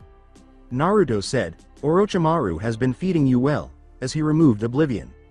As it coiled back and hit Naruto, the snake hissed. After waiting and leaping onto its head at the last second, the Jinchuriki grabbed Oblivion and stabbed the snake in the head. For several minutes, it flipped and thrashed before going limp and vanishing into smoke. Naruto thought, it seems Orochimaru is here. Then he heard a whistling sound and blocked the approaching shuriken with his Nodashi. He saw Kabuto and his group when he looked up. The Jinchuriki remarked, I assume Orochimaru sent you 3 to kill me, huh? Kabuto responded, you know too much, Naruto.kun. I can't have you interfering with Orochimaru Sama's plans. Naruto responded, what plans for the sex positions you two are going to try tonight? Enlighten me. With his eyes narrowed, Kabuto said, his grand plan is to raise Konoha into the ground with his new army. Naruto responded, you mean Otto, that country is new and hardly has any ninja. Which means that you have an ally to help Orochimaru with his plans, and it would be someone that we would least expect, Suna, our ally since Cloud is independent. Iwa is cautious about us and AIM doesn't give a shit about us? Am I correct? Kabuto responded, you are very smart, Naruto.kun. We could use you in our cause. Naruto replied, sorry, I prefer to have free will, which is something that doesn't have to be in Otto. Kabuto responded, please, you are a Jinchuriki. Everyone hates your guts and has beaten you since you were young. You think that there are people here that accept you? Replied that, yes, there are a few. If they don't like me at all, so be it. I don't give a damn about what they say because as long as there are people that I know care about me, I will protect this village to my last breath. Then this is the end, Yoroi, go, Kabuto said. Yoroi attacked Naruto, but he ducked and backed out. Yoroi's hands were covered in chakra as he abruptly performed hand signs. Naruto wondered, does he know medical jutsu too? The Jinchuriki sidestepped Yoroi as he ran at him, attempting to strike him with his chakra infused fist. After finally grabbing his forearm, Naruto cut off Yoroi's other arm after breaking in with a single blow. Naruto brought his sword down on Yoroi's head, silencing his agonized scream. Kyuubi yelled, "Kit, behind you," as the Jinchuriki flicked off blood from oblivion. Naruto turned to see Masumi behind him and grabbed his forearm, but the strange thing was that Masumi's arm bent around his own and choked him. Naruto vanished in a cloud of smoke as Masumi broke his neck. "What?" said Masumi. Masumi gasped in agony as a sword suddenly exploded from his chest, asking, "How did you?" Masumi died before he hit the ground when Naruto twisted the sword to widen the hole and said, "I used Kage Bunshin earlier since I sensed you three watching me in case the snake didn't eat me. Then I Kawari me with it when your arm twisted around mine. Goodbye, traitor." With his sword aimed at Kabuto, the Jinchuriki declared, "It is your turn, Kabuto." Kabuto responded, "Please, you can't defeat me. I may be a Genin, but I am on par with your sensei Kakashi in power." According to Naruto, rule number 3, never underestimate your opponent. Naruto removed Oathkeeper and assumed a stance after Kabuto made hand signals and covered his hands with chakra. Naruto's head was struck by Kabuto as he charged at him, but the Jinchuriki sprang back and swung Oathkeeper at Kabuto's face. Kabuto dodged the blow by a narrow margin and struck back with a blow of his own. Naruto retreated as his arm went limp after his hand managed to touch his bicep. "Damn it, he cut the muscle, Kyuubi." Kyuubi responded, "I am working on it, it will be up and running in 7 minutes. In the meantime, try to kill that motherfucker." Naruto used the time to dodge Kabuto's attacks with his chakra scalpels and kunai, thinking, "Working on it, Kabuto's strong. Just give up, Naruto.kun. You are nothing to Orochimaru or me," Kabuto replied. The Jinchuriki responded, "Coming from the submissive one who plays doctor with his master is a lot. Orochimaru must have you on a long leash to speak of him so highly." Kabuto responded, "Do not speak of Orochimaru Sama like that, he is a great leader." Replied, "Sure, if he was a great leader, then why he isn't Hokage?" "Oh, I know, because he is a complete sociopath. I mean, sure, he was a great scientist and all, but using people for painful experiments and most of them were comrades. I rather go to Iwa than serve under his gay ass." Kabuto exploded with rage, "I am warning you, Uzumaki." Naruto responded, "Ah, you're mad, what are you going to do to me? You are nothing but a submissive bitch to Orochimaru. You actually think that he cares? Please, you are alive because of your skills and when your time runs out, he will discard you and find a new boy toy to play with. It is just that simple, Kabuto. Teme." Kabuto yelled, "I am definitely going to enjoy carving your heart out piece by piece." As he summoned the Kyuubi's chakra and caused the demon fox's cloak to envelop his entire body, Naruto felt the sensation in his arm and sheathed his swords. "Come and try, snake bitch." Naruto just stood there as Kabuto attacked him, and his hand started to burn when Kabuto's hand entered the chakra. Naruto grabbed Kabuto's hand as he attempted to back away. "You fool, since you know that I am a Jinchuriki, you should also know that the Kyuubi's chakra is fatal to anybody but me. Now you die here. This is for all the people you helped Orochimaru kill. Now let's see how you like your chakra network being tampered with." The network was destroyed, and the medic screamed in agony as Naruto sent the Yuki pouring into Kabuto's system. Kabuto fought, but his Inu Shometsu was not healing the damage quickly enough and he was in too much pain. Naruto released Kabuto after he fainted from the agony. Kyuubi responded, "We should kill him." Naruto responded, "Now if we do that, then we will never know where Orochimaru is at or what he plans to do at all. He is useless now and he will either have to tell us everything or be killed by Orochimaru." In order to keep an eye on the unconscious Kabuto until the Anbu arrived to retrieve the auto spy, he created a Kage Bunshin. "You got the scroll?" he asked after spotting the Kage Bunshin who had trapped the aim ninja. As he passed the scroll and the dragon contract, the clone said, "Naturally." Naruto asked himself, what the hell is a summoning contract doing here? Naruto immediately recalled the fight with the aim nin after the clone said, "I don't know, but don't question what life gives you, just go with the flow." Following that, he strode off to locate his teammates. Sakura and Sasuke.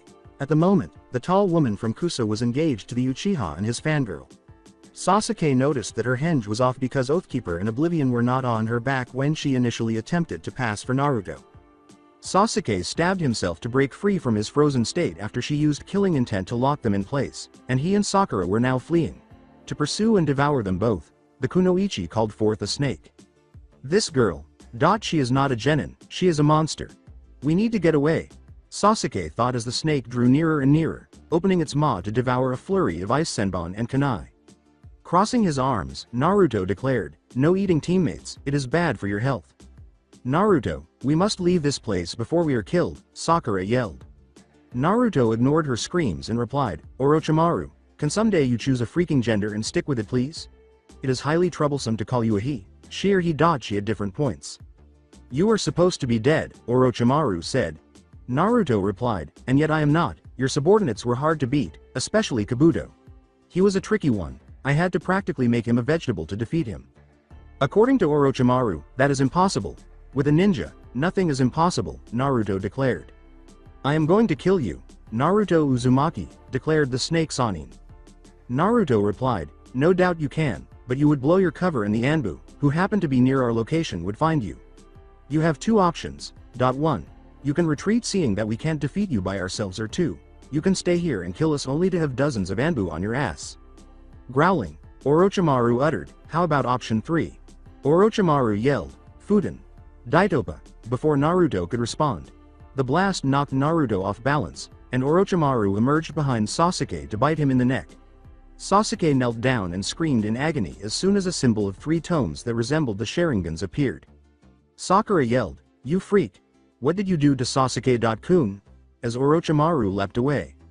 "I gave Sasuke a farewell gift, a gift of power. With it, he will come to me and seek me out for power. Power that he so craves to destroy his brother," the Sannin replied with a sly chuckle.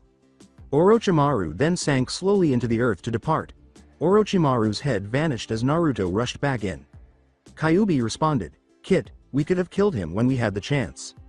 According to Naruto, fighting Kabuto's team was hard enough, and I don't have enough strength to defeat Orochimaru in my current state even with your chakra. I am sure he has a way to suppress a Jinchuriki's seal if he ever came across such a person. If that would have happened, I would have been screwed and we both would have died. I am sure that you don't want that as much as I do. Kyuubi responded, "You have a point, fine, Kit, I will tolerate this just this once. Naruto turned to Sakura, who was tending to a faint Sasuke, and thought, "Thanks. Sakura, come on. We can't stay here. Other teams might try to come and take our scrolls. We got to move to the tower now." Sakura nodded, and as the two approached the tower, Naruto created a cage bunshin to carry Sasuke. After a few hours, Naruto went inside the tower with Sasuke on his left shoulder and Sakura following him. Seeing the large unwound scroll on the wall, he moved toward the center of the spacious room. Sakura listened as Naruto read the words aloud.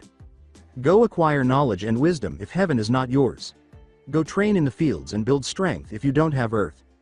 Dangerous paths become safe ones if you open the scrolls of heaven and earth. This is X's secret. It will guide you along the path." Hokage's Sand Nin, the riddle perplexed Sakura, who asked, "What does it mean?" Taking out both of the scrolls thoughtfully, Naruto said, "I think heaven represents your mind and earth represents the body. If you are like Shikamaru, who has heaven, then he has got to train his ass off. If you are like Kiba, then you have to learn to study at the library. When you have both heaven and earth, nothing can stand in your way. We better open the scrolls now." Together, Sakura and Naruto unrolled the scrolls. Naruto's eyes grew wide as he looked at the contents. The set of seals was intricate. The kanji for person, or human, was in the middle.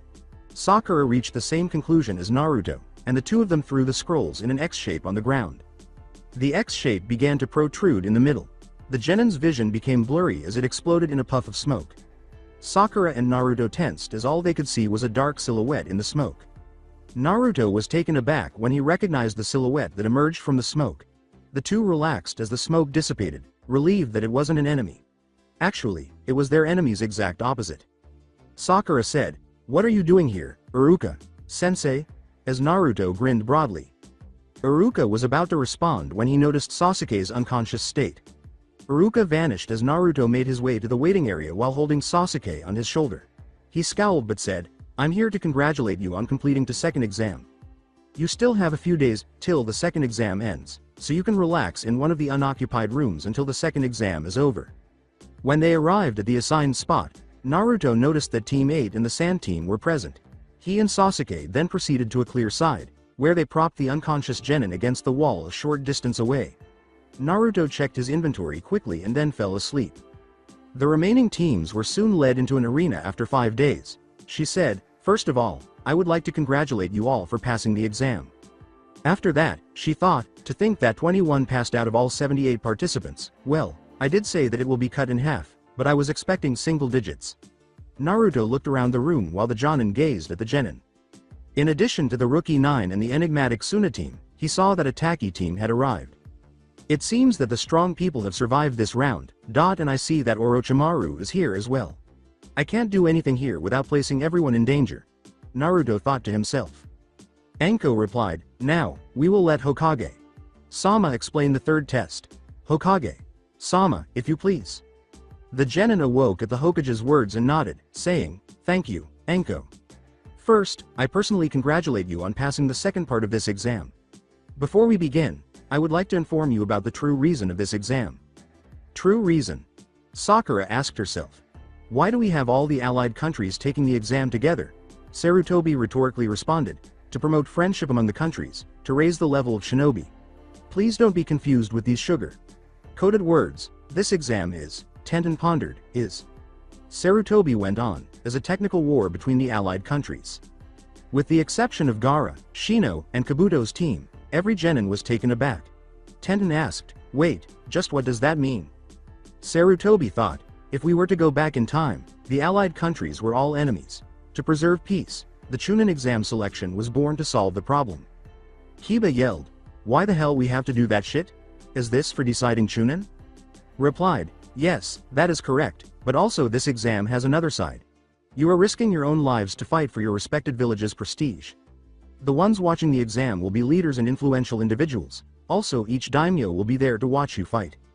If you are considered weak, the country will lose clients and vice versa. It also sends a political message to other countries to show their strength." "But, why do we have to risk our lives in battle?" yelled Lee. Replied, "The strength of the country relies on the strength of the village. In turn, the strength of the village lies within the strength of the shinobi, and the strength of the shinobi is at its peak when in danger. It is to show off your own strength, which only has meaning when your life is at risk. That's why those who came before you have fought in the Chunin exam for this dream that is meaningful." Tenten replied, "But, why do you say stuff about this exam being for friendship?" The Hokage responded, "Like I said, I don't want you to confuse this purpose. By losing life and establishing balance, this is the shape of friendship in the world of the shinobi. Now before we begin the third test, I will tell you one more thing. This is not just a test. This is a battle with your dreams and your country's prestige on the line." Gaara responded, "Can you hurry up and tell us what this life-risking battle entails?" Sarutobi responded, "By all means, Hayate-san." The Hokage said, "Hi, I'd like to now explain the third test now, but, a sickly looking Jonin then interrupted, saying, "Actually, I would like you to allow me, Gecko Hayate, as a referee." After rising from his kneeling position, Hayate turns to face the Genin and says, "Hello everyone, this is Hayate. Before the third test, there is something that I would like you to do." Hayate remarked, It's a preliminary for the third test to decide who gets to participate in the main event." Naruto raised an eyebrow at him and said, "What the hell? This dude looks so sick, but I am guessing that he is using that look for people to underestimate him." Softly, Sakura said, "Preliminaries." Shikamaru yelled, "Preliminaries? The hell does that mean?" Hayate was coughing. "Simple, there is too many of you since the first and second test has been way too easy for you guys. According to the rules, we must have a preliminary and reduce the number of the participants. As Hokage Sama said, there are many guests here, so the fights will take too long. If those of you feel like quitting may do so now." Hayate asked, "Your name?" The Taki Nin raised his hand and said, "I need to quit, my leg is broken, and I just came here to help my team pass." The boy replied, "Genji Kashimo." Hayate crossed off his name and gave Genji a nod. Genji gave his teammates a nod and said, "Natsumi, Aikido, take caution." "I don't need luck," Aikido scoffed and whispered, while Natsumi nodded. Genji limped out of the arena while Hayate scratched off his name. As he passed the other pupils, Sasuke observed, "He looks like a weakling anyway." According to Hayate, so, no more retiring. Everyone stayed where they were, and then the Jonin said, "Okay, then let's, continue the preliminaries. This preliminary will consist of one-on-one fighting. You will basically fight as if you are in a real-life confrontation. Since we now have an even number, we will conduct 10 matches and obviously the winners will proceed to the third test." Rules, there are no rules, the fight continues until one of you is dead, unconscious, or I declare the winner of the match and the object that controls your destiny is. In her microphone, Anko whispered, "Open it." An electric scoreboard appeared behind a wooden panel. Coughing, Hayate said, "Now let's announce the first match."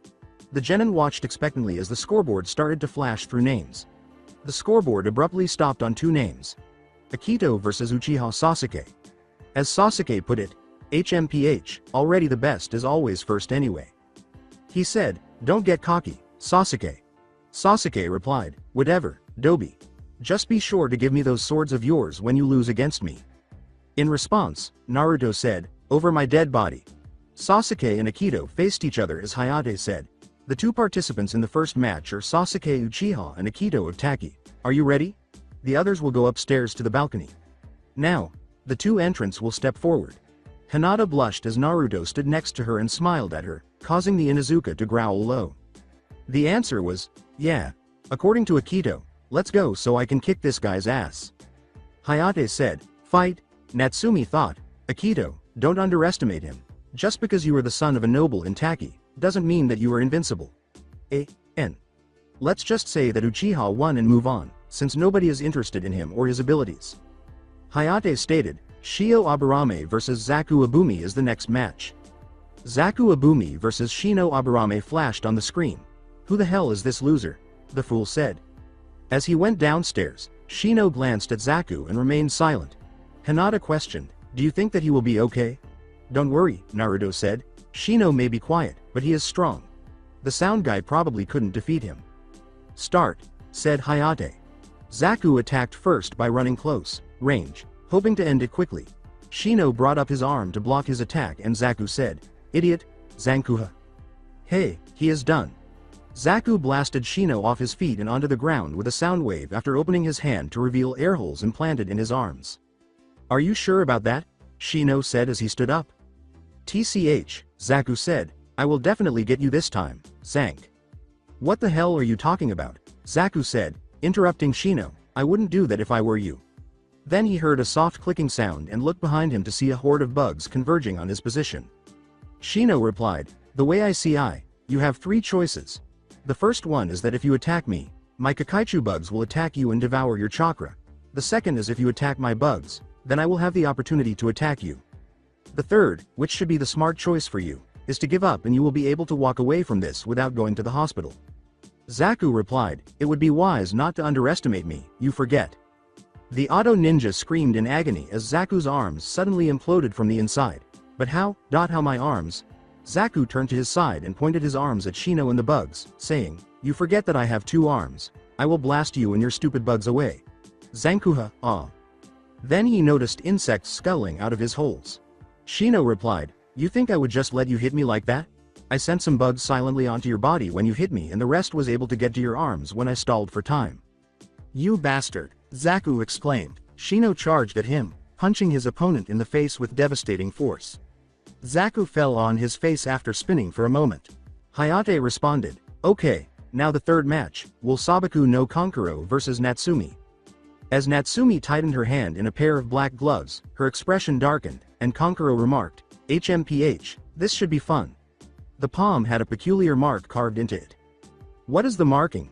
That looks dangerous," Naruto thought. The third match between Natsumi of Taki and Sabaku no Conqueror will commence. "Ready? Fight!" exclaimed Hayate as Conqueror approached Natsumi and punched her in the head. After catching it, she muttered, "Burning touch." Fire shot out of her hand instantly and spread across Conqueror's body. Natsumi stepped forward to hover her hand over the bundle after it fell. Her voice was monotone as she said, "I know that you are in there. Give up or I will have to burn you." As Conqueror unwrapped the white tape around his body and declared, "Winner, Natsumi of Taki," Hayate confirmed the muffled voice's statement, "I give up." Naruto pondered, interesting, there were no hand signs that she used against Conqueror. Is it a bloodline or the gloves act like a limiter? Natsumi reflected on the day she was assigned the mission and said, "Man, I can't believe that I have to do this as a side mission too. Since only your team can attend the exams, Natsumi, I need you to conduct an undercover operation with the highest discretion. In order for Tokigakure to become a great nation, I want you to carry the Uchiha clan seed within you." The idea made Natsumi shake her head, saying, "Why me?" The boy is an arrogant prick just like Aikido. And I don't even like him at all either. Naruto glanced at Tenten, who gave him a sly smile. As Hayate stated, the fourth match will be Sabaku no Tamari versus Tenten Higurashi. Tenten grinned and mouthed back, I won't, as the Jinchuriki mouthed, don't lose. She descended the stairs and met Tamari, who had a smug smile on her face. Are the contestants ready? Hayate chopped off Tenten's hand after both of the real kunoichis nodded in agreement. Begin. Tenten and Tamari both leapt back to put some distance between them. The weapons mistress threw a kunai at the wind mistress, but Tamari used wind natured chakra to block the kunai. What? Tenten asked, but that attack was right on. Naruto was thinking, Tamari is a wind mistress, this is bad for you, Tenten, if you don't find some way to get around that, you will lose this match. When Tamari opened her fan and unclasped it, she saw a purple moon on it. This is the first moon, girl. When you see all three, the match will be over. How is she doing that? She is not using any hand signs or anything, but yet my attacks can get through, Tenten said, gritting her teeth as she searched her mind. As Tenten ran at Tamari, she threw kunai in all directions, thinking, this should work. However, the attack failed again, and Tamari used her fan to blow Tenten and her weapons away. Tamari smirked and remarked, you are on the second moon, sister. This is your last chance. Tenten, you are not thinking of using that technique, aren't you? Lee said softly as Tenten unclasped the two scrolls on her hips. Tenten separated the two scrolls and bit her thumb, drawing blood. Tenten thought, I have no choice, this move should be able to pierce that wind defense of hers. I can't lose here, there is someone that I want to fight here. It was, so Shoryu, she cried. Tenten flew up and levitated in the center as the two scrolls exploded and swirled around her. She caught one of the scrolls in midair and started to turn it around until it unfolded around her. She then wiped her blood on the markings, causing different weapons to appear. Tamari then swung her fan to cause the weapons to blow off course and stab or fall on the ground around her as Tenten threw them at her one by one. Tenten returned her hands to her body with a sly smile, and to everyone's amazement, the weapons returned to her. Kakashi responded, very clever, she used wires to attack to the weapons, clever girl that guy got. With a shout of, Ninpo, Kamaitachi no Jutsu, Tamari swung her fan and declared, it's over, the third moon has revealed itself, you lose, Tenten Higurashi. The weapons were blown back once more, trapping Tenten in a wind cyclone where she was slashed up by unseen wind blades. Tenten landed on the ground, but Tamari grabbed her by the arms before she could fall. Tamari handed her to Lee, who leapt to retrieve her. Lee smiled gently at Tamari as though to express gratitude. Winner. Sabaku no Tamari. Next match is Haruno Sakura and Yamanaka Ino. When the match began, Naruto scowled because it began with a shouting match, followed by some light fighting, and ended with a pathetic double knockout blow to the head. As Kakashi and Ino's sensei, Asuma Sarutobi, led them both to the balcony, Naruto shook his head in dismay. We will take a break now, Hayate stated. Boys' restroom. Naruto started washing his hands beneath the sink after using the restroom. After turning off the water faucet, he noticed Kiba staring at him as he approached the door. What? Asked Naruto. Stay away from Hinata. Chan, dead. Last, she is mine, Kiba replied. Naruto responded, excuse me? You talking to me? I am the only one here, so you must be talking to me? Kiba turned to him and said, Hinata is my girl and I will not tolerate you coming on to her, so you better leave her alone. Naruto replied, first off, Kiba, Hinata. Haim is not property that you can come and say that you claim. She is not one of your pets, she is a human being, one with choice and free will. If she wants to choose you, then that is it, but I don't see you going on with her either. Therefore I can hang out with Hinata. Haim if I want to, so don't try to piss me off now. Kiba grabbed his shoulder and snarled, if you get me as your opponent, I will run you through the ground until there is nothing left, as the Jinchuriki strode past. Don't threaten me, Inuzuka. I don't want to cause trouble here, but you are making it very harder not to, so back off. Naruto grabbed his hand and twisted it to the side, causing Kiba to lean with it in pain. Kiba glared at Naruto as he stalked off. Sasuke approached Naruto as he emerged and spoke, you might as well give me your swords now and save face. As Naruto passed him, Sasuke grabbed Oblivion's hilt and the Jinchuriki said, Sasuke, I have no time to deal with you now let me pass because there will be a cold day in hell before I give you these swords. Sasuke cradled his smoking hand and grimaced in pain as dark lightning suddenly struck the Uchiha's hand. Naruto said icily as he made his way back to the arena, I told you, The swords will not choose any person filled with greed or your hand will burn off. Kakashi turned to face Naruto, who was wearing an angry expression, and Sasuke, who was staring at Naruto while tending to his burnt hand. When Sakura saw her crush staring at Naruto, she yelled, "Naruto! Baka! What did you do to Sasuke-kun? Apologize, right?" and asked, "Sasuke-kun, what happened to you?" When Sakura's jade eyes met Naruto's slowly rotating head, her eyes grew frightened as his blue-slitted eyes met hers. "Sakura, shut up and leave me alone. I am not in the damn mood for your shrieking or your goddamn concern about Uchiha Teme. Instead of you worrying about yourself and how pathetic your match was, you were concerned about Uchiha. You are weak and we all know it, hell, even Hinata can kick your damn fangirl ass. So when you grow some balls and become a real kunoichi, then you worry about others and talk to me. Otherwise, make me apologize to Sasuke Teme, rant and shove up your ass." Sakura was unable to speak and was terrified by Naruto's icy gaze. Naruto's severe reprimand caught everyone off guard, with the exception of Team 9, Natsumi, and Team Suna, particularly Hinata. Sakura was constantly being courted by Naruto for a date, and the rookies were aware of this. When Hinata realized that Naruto's heart was free and that she had a better chance of winning his heart, her heart leapt with joy. Now the sixth match, Hayate strode in, and the scoreboard flashed through the remaining names before landing on 2. Kiba Inuzuka vs Naruto Uzumaki. "Orochimaru," Kiba remarked with a sly smile, "we got this one in the bag." To reassure Kiba, Orochimaru barked at him, but he knew deep down that Kiba was going to get a nasty kick to the ass. While Kiba ran toward the stairs, Naruto remained silent and leapt down to the arena. Excited, the Inuzuka stumbled and fell with a loud thump down the remaining stairs. As though sensing the final blow, Naruto closed one eye. "Not a nice entrance there, Kiba," Shino muttered. "This match is over. Naruto can't win against Kiba's speed," Kurenai sighed. Hinata couldn't decide whether to support her crush or her teammate. The swordsman Genin questioned, "Naruto Uzumaki and Kiba Inuzuka. Are the contestants ready?" After the dog and both boys gave a nod of agreement, Hayate yelled, "Begin." After a brief moment of standing together, Kiba remarked, "You are not getting Hinata." Naruto replied, "Kiba, I told you before, it is Hinata's choice to decide. I am not going to fight you over this because you are jealous." "I don't care," Kiba declared, "Hinata is my woman." The Jinchuriki responded, "Last time I checked, there is not an engagement ring on her finger and there is no brand on her that says, 'Property of Kiba Inuzuka.' When that happens, then come and talk to me." Kiba responded, "It doesn't matter, once I beat you, Hinata-chan will see what a loser you are and then she will go out with me." Yes, Hinata's thought was undoubtedly Naruto. Naruto replied, "If you are going to fight me over this, then fighting you is pointless, Kiba." Kiba chided him, "Bullshit, you are just scared that I will beat you, but fine, be a coward. It will be fun making her my bitch." Thought, "Okay, that is it, Kiba. Forget what I thought earlier. Naruto, you better kick his ass now, I don't care if he is my student. Once that happens, I think I will be having a long talk with Sume, Sama and Hana-san. I know you didn't just say what the hell I think you said. You want to run that by me again?" said Naruto, who tensed up. With a foolish smile, Kiba reiterated, "I said I will enjoy making Hinata mine." After creating a sealless cage Bunshin and giving him Oathkeeper and Oblivion, Naruto remarked, "That is what I thought you said. Give those to Kurenai Sensei please." The clone gave them to the kunoichi after nodding and leaping to his feet.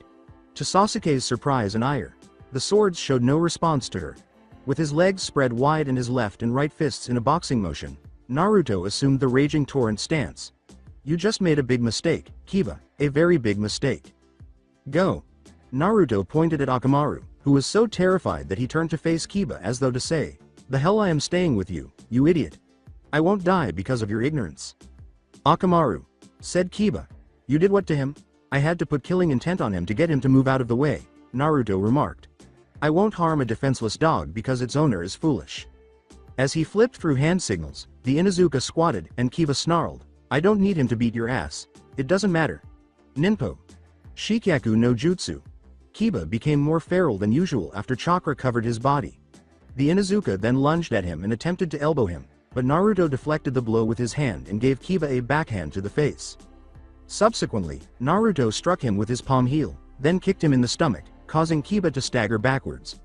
The Jinchuriki then gave him a right cross, followed by a left hook, a roundhouse kick, and a hold on his hood. Kiba was thrashing wildly, attempting to escape Naruto's grasp, while the ice user struck him hard in the head with his elbows. After that, Naruto grabbed the Inuzuka's arms and pulled them upwards, causing Kiba to scream in agony and be kicked in the chest by the Jinchuriki, tearing the jacket by its sleeves. Naruto then tried to throw him again, but Kiba pushed him away, and Naruto returned to his stance. Naruto mocked Kiba as he wiped blood from his mouth, saying, "Come on, Kiba. I thought you were going to kick my ass and show Hinata. Who was the loser. I better release my weights now." Kiba grabbed Naruto and threw him toward the hand statue. Naruto righted himself, planted chakra on his feet to stick to the statue, and then knelt down to remove his weights and throw them down. Kiba growled as he took a soldier pill that somewhat heightened his senses. He was wearing weights? Kakashi thought to himself. Naruto bounced on his toes as the weights fell, creating craters in the floor, and then he got up to face Kiba. The Jinchuriki dodged and gave Naruto an uppercut as the Inuzuka charged at him and attempted a punch. He threw up in the air after Naruto grabbed his leg and slammed him against the wall as the Inuzuka lifted off. Naruto leapt to his feet and yelled, "Time for your ass to be smashed thoroughly, Stardust Blaze." Suddenly, a mixture of fire and ice covered Naruto's hands, and he started punching Kiba mercilessly. The Inuzuka started to emit tiny, gleaming sparks as Kiba's body was covered in Naruto's blows. At last, Naruto leapt into the air and struck Kiba's head with his heel. Kiba's face was smashed into the pavement as they both fell. Naruto said, "Facebreaker, bitch. Winner. Uzumaki Naruto." Naruto gave Kurenai a hand signal and a shunshin. With a smile on her face, the woman returned Oblivion and Oathkeeper to him. "Sorry about that, Hinata." He said, turning to face Hinata. Hinata gave him an ointment for cuts and bruises and grinned, saying, "It's okay. And Naruto.kun. Why.you go." Despite being aware of his quick healing, Naruto used it to cheer her up, saying, "Thank you, Hinata." That was very thoughtful of you due to that."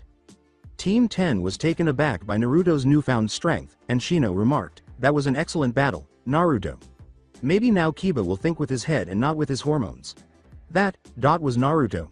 No way, he won against Kiba and did it with hardly a scratch on him, Ino was thinking. Wow, thought Shikamaru, I thought he was troublesome before.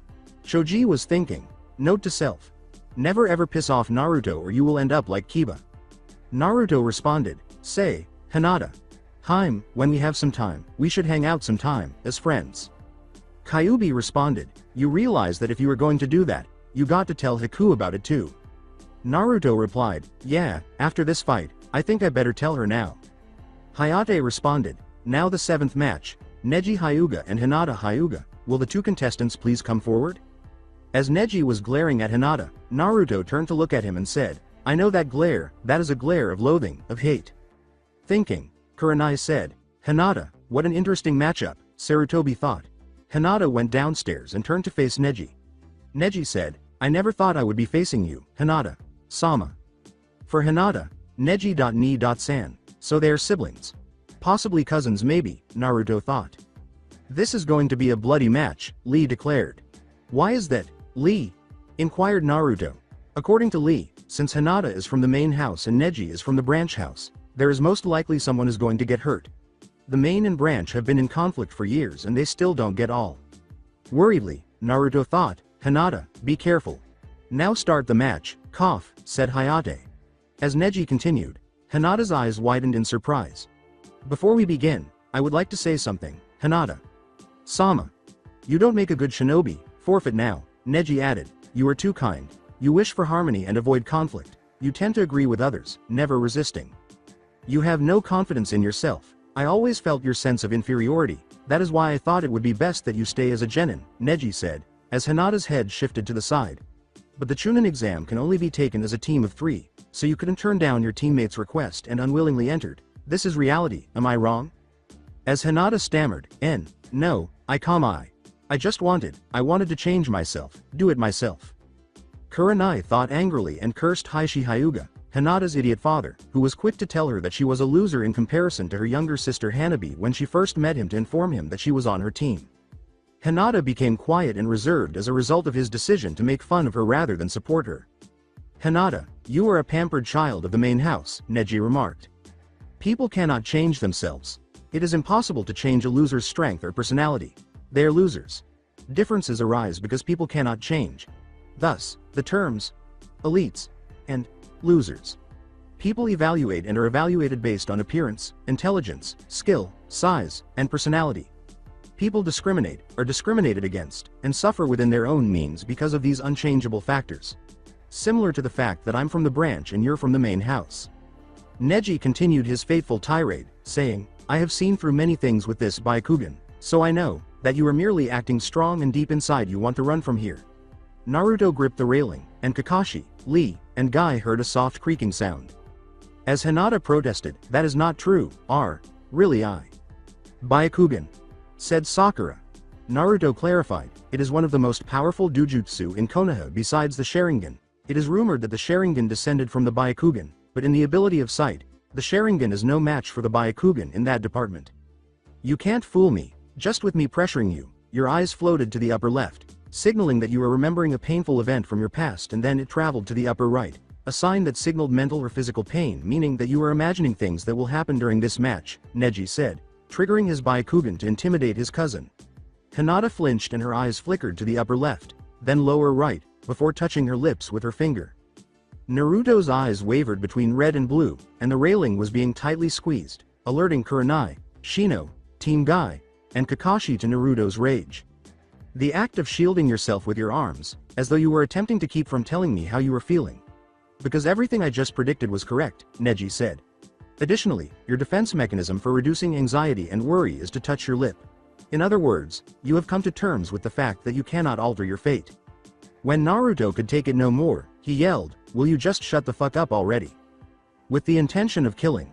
When Naruto said, who the hell do you think you are? Everyone turned to face him. Kami? On this godforsaken planet, no one has the authority to determine who is the winner and who is the loser. Everyone, including Hinata, has the power to alter their fate. Everything you are saying about fate is a fucking lie, in my opinion. Kick this son of a bitch's ass, Hinata. I can't bear to watch you suffer because you believed what he said. At the very least, respond to him. Naruto.kun, thank you. Hinata thought, and Neji turned to see the resolve in her eyes. He gave her confidence, no matter it will soon be crushed. Neji claimed, you won't forfeit? After that, I won't be held accountable for anything that occurs here. Neji.ni.san, let's go, Hinata said, activating her Byakugan. Lee responded, so she uses the same taijutsu style. As the spectators watched the Hyugas fight it out, Hinata and Neji charged at each other, each blow being repelled until Hinata saw an opening and attacked Neji's torso, to which Neji staggered back, saying, She got him, Naruto grinned. What are you talking about, Dobi? Asked Sasuke. It was a scrape. You never bothered to learn anything about others, Naruto remarked. Just so you know, the Juken is more powerful than Lee's own taijutsu in the Hyuga style. The Juken is linked to internal harm, whereas Lee's taijutsu is linked to external harm.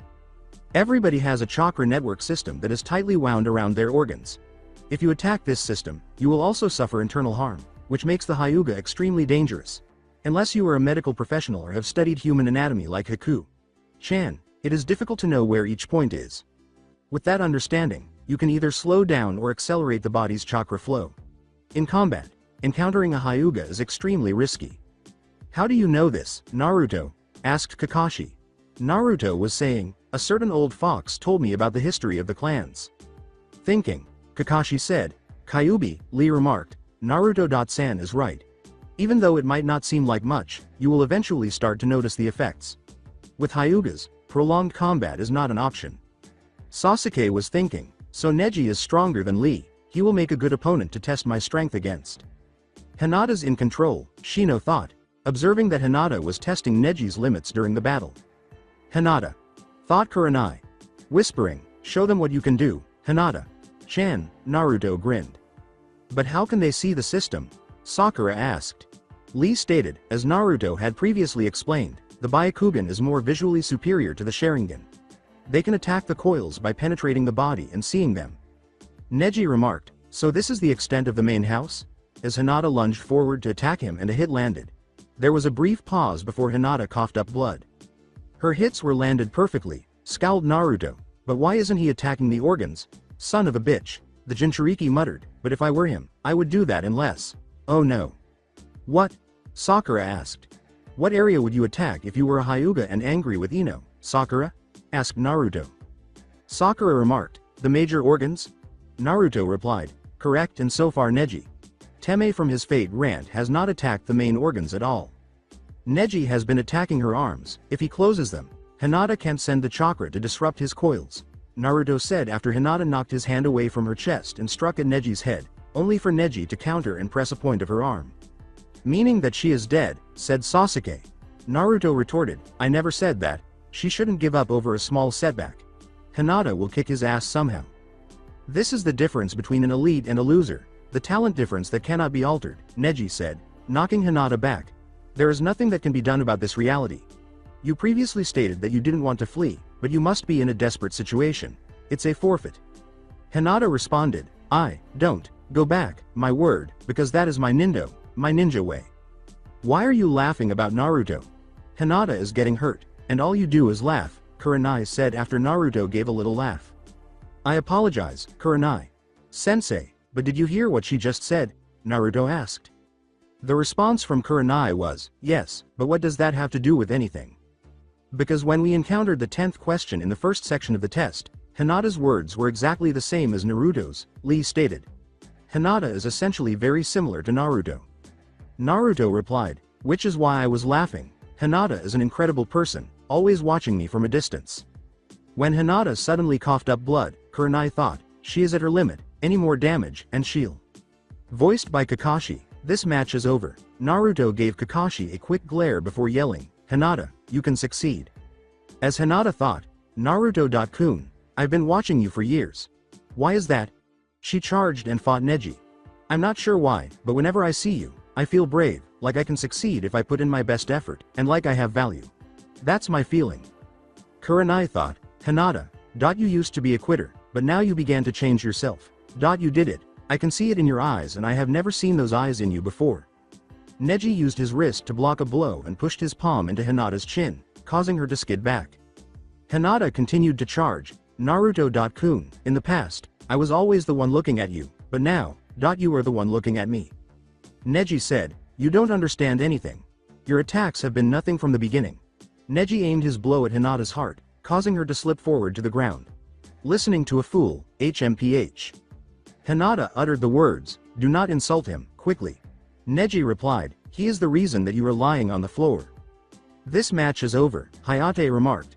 Naruto responded, Proctor, if you stop this match right now, I swear to every name of kami known to man, you will get friendly with Oblivion and Oathkeeper.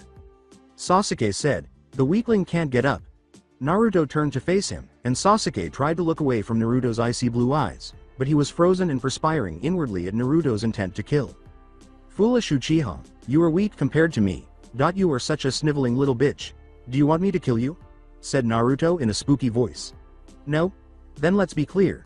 Regardless of how everyone feels about you, I will kill you in this exam if you ever insult my friends again. To everyone's surprise, Hinata stood up, and Neji asked, why do you stand? You will die if you continue to push yourself.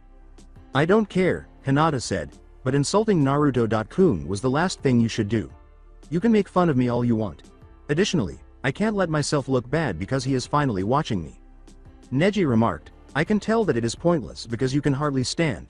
You have been tasked with running the Hyuga main house since the day you were born. You have always detested yourself for your own frailty, but since people cannot alter their fate, there is no reason to continue to suffer. Let it go. Let me tell you something, Hinata said.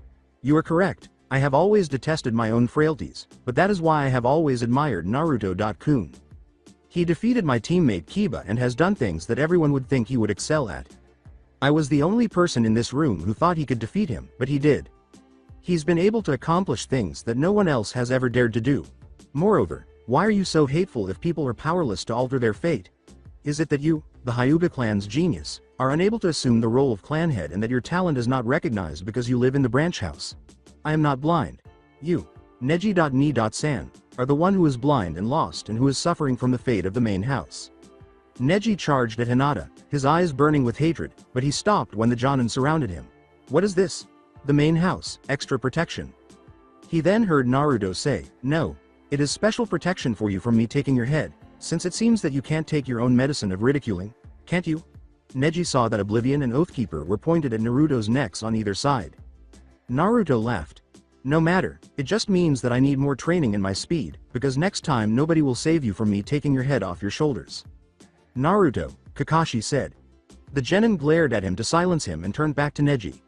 You are just as much of a bitch as the Uchiha, he said. Yes, let's let fate, destiny, and all that other good stuff handle things. HMPH, pussy. What did you say? Neji asked. You are a pussy. Hiding under that fate garbage, Naruto remarked. Nothing is decided by fate until a person has passed away. Let me tell you a story. On our C-rank mission, we expected no action, just a straightforward escort mission. You say that people can't change themselves. We learn all of a sudden that Nukanen were hired to murder our client. Can you guess what I did? Nothing. I just froze. Then, because I had been scratched by a poisoned weapon, I took a blood oath to never flee and to never break my word. Zabuza Momochi, the demon of the mist, a cold-blooded murderer who put an end to the bloody graduation exams in Kiri, was our next formidable foe. It seems that you had to fight and murder your own friends you ate and sat with, at the end of the year. Sensei told us to flee after he was captured, but we didn't. I was obligated to ensure that my oath was upheld, so I was unable to do that. Miss Banshee was only in the back, but the Uchiha and I managed to free him together. We then encountered a hunter ninja who was later revealed to be an accomplice after allegedly eliminating Zabuza. After training, we reconnected with them. What's the point of this? Neji asked. Shut the fuck up and don't interrupt, Naruto said.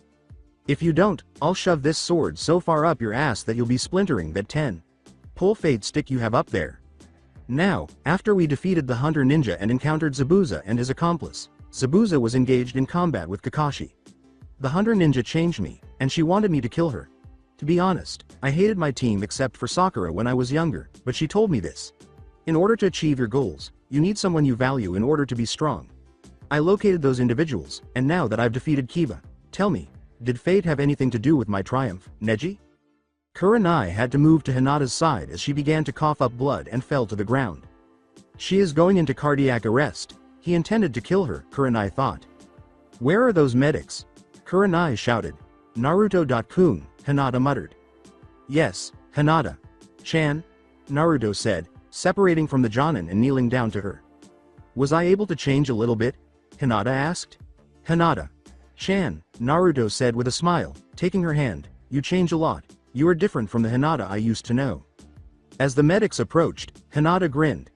Naruto removed his headband, grabbed her by the neck, and tied it around his head, leaving his own on her chest. The blood splattered on the headband fell onto Naruto's face, but the Jinchuriki did not attempt to wipe it away. Neji remarked, HMPH. In the end, a loser is still a loser, as he watched Hinata being removed from them. She hasn't changed at all. Abruptly, the swords were at his neck once more, and this time, Naruto managed to nick Neji. Blood was slowly dripping from his neck, but not enough to endanger his life. Kakashi said, Naruto, calm down. This is not the time to settle your vengeance. If you wait to fight him in the exams, then you can do it. We don't want you as a missing nin since the match is over. Neji was terrified when he saw that Naruto's cold blue eyes were slitted. What do I care about? Said Naruto. Why should I care that everyone in this fucking village despises me? Have you forgotten Haku and Hinata? Asked Kakashi. Okay, you win, Naruto flinched, but if I get him, no one will stop me from killing this bitch ass of a Hyuga. Does that make sense, guy? If not, I'll kill you too. Despite his somber exterior, Guy was secretly astounded by his ferocity. I understand, Naruto. You better start praying to those fate and destiny bitches of yours, because they will not save you from me, Naruto said, grinning wickedly at Neji, making the Kyuubi proud in his imagination. Your blood will be in oblivion. Together with Oathkeeper, Naruto sheathed the blood after flicking it off of oblivion. Conqueror thought, that Neji kid is so screwed. His killing intent was stronger than Gaara's. Although we are aware that there are 3 monsters present, I believe Gaara's has a larger temper. When Gaara looks at blood, the demon inside of her becomes restless. They both appear to be concealing their abilities, and we will have to deal with them when the big test arrives. I'll ask Naruto to help me gather some intelligence. When Naruto saw a figure behind him, he said, Catman, what do you want? What? Said Conqueror. Can't I come say hello here? Naruto responded, funny, you weren't very friendly when you were picking on those kids. Now I will ask again, or do you want me to force to answer it? It's about that Hyuga kid, Conqueror stated. I don't know anything about the bitch except this. Naruto uttered. You kill him, and I kill you, understand? This kid, he is just like Gaara, Conqueror thought. The next match, Sabaku no Gaara vs Rock Lee, was soon displayed on the scoreboard. Gaara was already down and yelled, "Get down here." "Yosh," said Lee. "Now it's my turn." "Alright, Lee, go do it," Guy said. Naruto exclaimed, "Well, come on, make up boy, let's watch the match, it shall be interesting," as Lee leapt down to the arena. Lee remarked, "Facing you this early made me happy today." Naruto stood near Shino and Kurenai, who were near the far end, where Team 10 was located. His so-called teammates and Team Guy were at the other end. PFT. Gaara was saying. Conqueror said, "I don't know what Bullhead can do, but he can't touch Gaara." Rule number 3. Never underestimate your opponent, Naruto stated in a monotone. No need to get impatient. Lee grabbed something that suddenly flew toward him. "Now the 8th match will commence, begin," said Hayate with a sly smile. Tamari was thinking, his speed is good, but that is not enough to defeat Gaara at all. Lee yelled, "Konoha Senpu," and stepped forward. Sasuke had the thought, so the gourd is full of sand that he can control, but it looks like the sand is sentient, as Gaara's gourd spewed out sand and blocked his kick. As Lee was sucked into the sand and thrown back, Naruto thought, strange jutsu. Kyuubi responded, that is because he is the Jinchuriki of Ichibi no Shukaku. Kyuubi, said Naruto. No, the Easter Bunny, Kyuubi said. Kyuubi, don't start, I am not in the mood for jokes, snarled Naruto. I know. I could feel your anger. Your hatred toward that Neji kid, Kyuubi remarked. Personally, I wouldn't give a damn if I didn't feel anything, but it was very cruel of him to mock the girl first and then beat her to death. Kyuubi, stop it now. We can rant later, Naruto said. Tell me about the Ichibi in the interim. Shukaku is a crazy bastard, Kyuubi remarked. He may act like a fool, but he is smart. In addition to being the most ruthless of the Biju, Gaara also appears to inherit its sand defense. According to Naruto, judging by that, Gaara is mostly likely psychotic and will kill Lee if he is not careful. According to Kyuubi, you are catching on pretty quick. Naruto replied, thanks, now after this crap is over, we are going to have a talk. Roughly what? Kyuubi said. Naruto stated, the 101 ways to maim, torture, kill or humiliate a Hyuga. Kyuubi responded, it seems that my sadistic nature rubbed up on you. Really? Said Naruto. Added Kyuubi, and my sarcastic side too. Damn, and he is not moving an inch either. Lee shifted at every possible angle to kick and punch Gaara, but the sand kept getting in the way. Physical attacks won't work on Gaara because the sand responds to his will and protects him by acting as a shield, Conqueror stated. For this reason, nobody has ever been scratched on Gaara. And? Answered Naruto. Should I be afraid or should I care? Everything has a beginning, and I promise that Lee will scratch Gaara. Want to wager? Asked Conqueror. 300 Ryu? Said Naruto. Deal. Said Conqueror. Why is Lee only using taijutsu? It's clearly not working at all. Should he use ninjutsu instead? Ino asked. Naruto replied, that is the problem, Ino. He can't use ninjutsu or genjutsu. What? Ino asked. I already have one loudmouth on the team, so I don't want to hear another one, Naruto remarked. In addition to imitating Guy, who has a birth defect, Lee is completely incapable of using ninjutsu or genjutsu. If he were, he would have done so by now. The hand statue suddenly pushed Lee backwards up on top of it, and Guy yelled, Lee, remove them. Lee responded, but Guy. Sensei, you said only to take them off when I must protect my friends. Guy replied, it is okay, I will allow it this time. Now I can move easier. Lee smiled back, removing his orange leg warmers to show off his weights. Conqueror exclaimed, this is really dumb. Now the real fun begins, said Naruto with a smile. Ino replied, what do you mean? Taking off weights doesn't mean that Lee has a chance Aga. Naruto turned to Ino, who was now unable to speak, and said, you were saying, Ino? Lee dropped the weights to create massive craters and smoke plumes in the air. The Yamanaka decided to keep her mouth shut at that moment.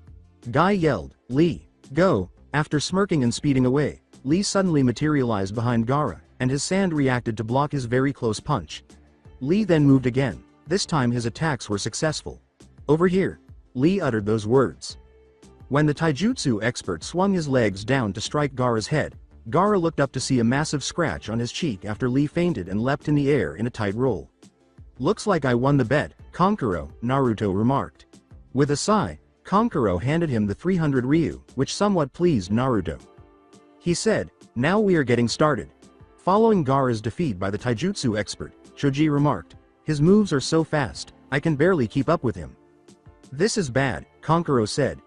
Naruto pondered, he is right, I can sense that the demonic energy within him rising from him. Gaara's crazy expression made Lee a little frightened, and Conqueror muttered, Suna no Yoroi.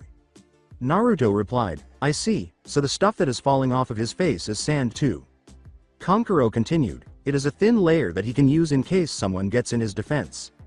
Naruto stated, but to compress in a thin layer and keep it on requires a lot of chakra to do. In other words, Gaara knows that he is in a bad spot against Lee. Lee stated, I have no choice, I must use the lotus. But with that sand, it will be a lot harder to kick him up, he thought as he partially undressed his bandages and ran in circles around Gaara. Hurry up and come, Gaara said, and Lee said, as you wish.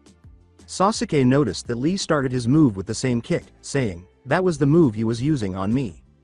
Gaara's eyes briefly closed in agony as the boy kicked him repeatedly in the air, and Lee yelled, it is not over yet. Guy began to pray, but Lee interrupted him by yelling, take this. Renge Omit. As Lee backed away at the last second, Gaara was slammed into the ground, but Lee gasped when he realized that Gaara was actually a shell of sand. Hee, Gaara said as he appeared behind Lee, laughing. Gaara then ordered the sand to smash at Lee, sending him flying backwards into the wall. Then another wave arrived, causing Lee to raise his arms in defense. Conqueror remarked, that kid is in trouble, as Naruto watched Lee get smashed by the sand. Naruto saw that Lee was grinning and remarked, no, it seems Lee has another ace in the hole. Gaara yelled, perish. Kakashi remarked, Guy, you didn't teach him, after Lee sidestepped the blow. I did. Guy said, while Kakashi asserted, the Hachiman no Tonku.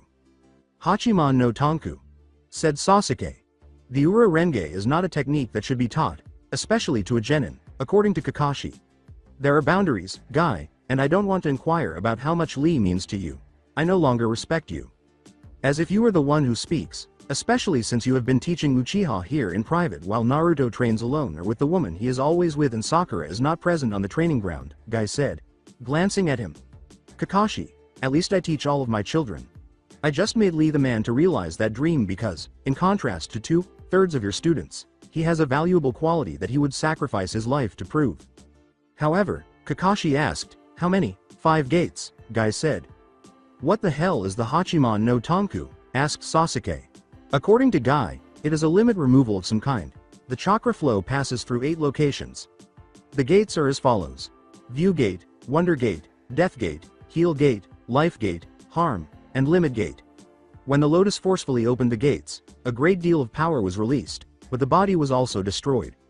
The gates were constantly working to restrict the flow of chakra. You might become as strong as a cage if you open them all, but you will ultimately perish. Neji, Sasuke, Naruto, Lee thought. Guy.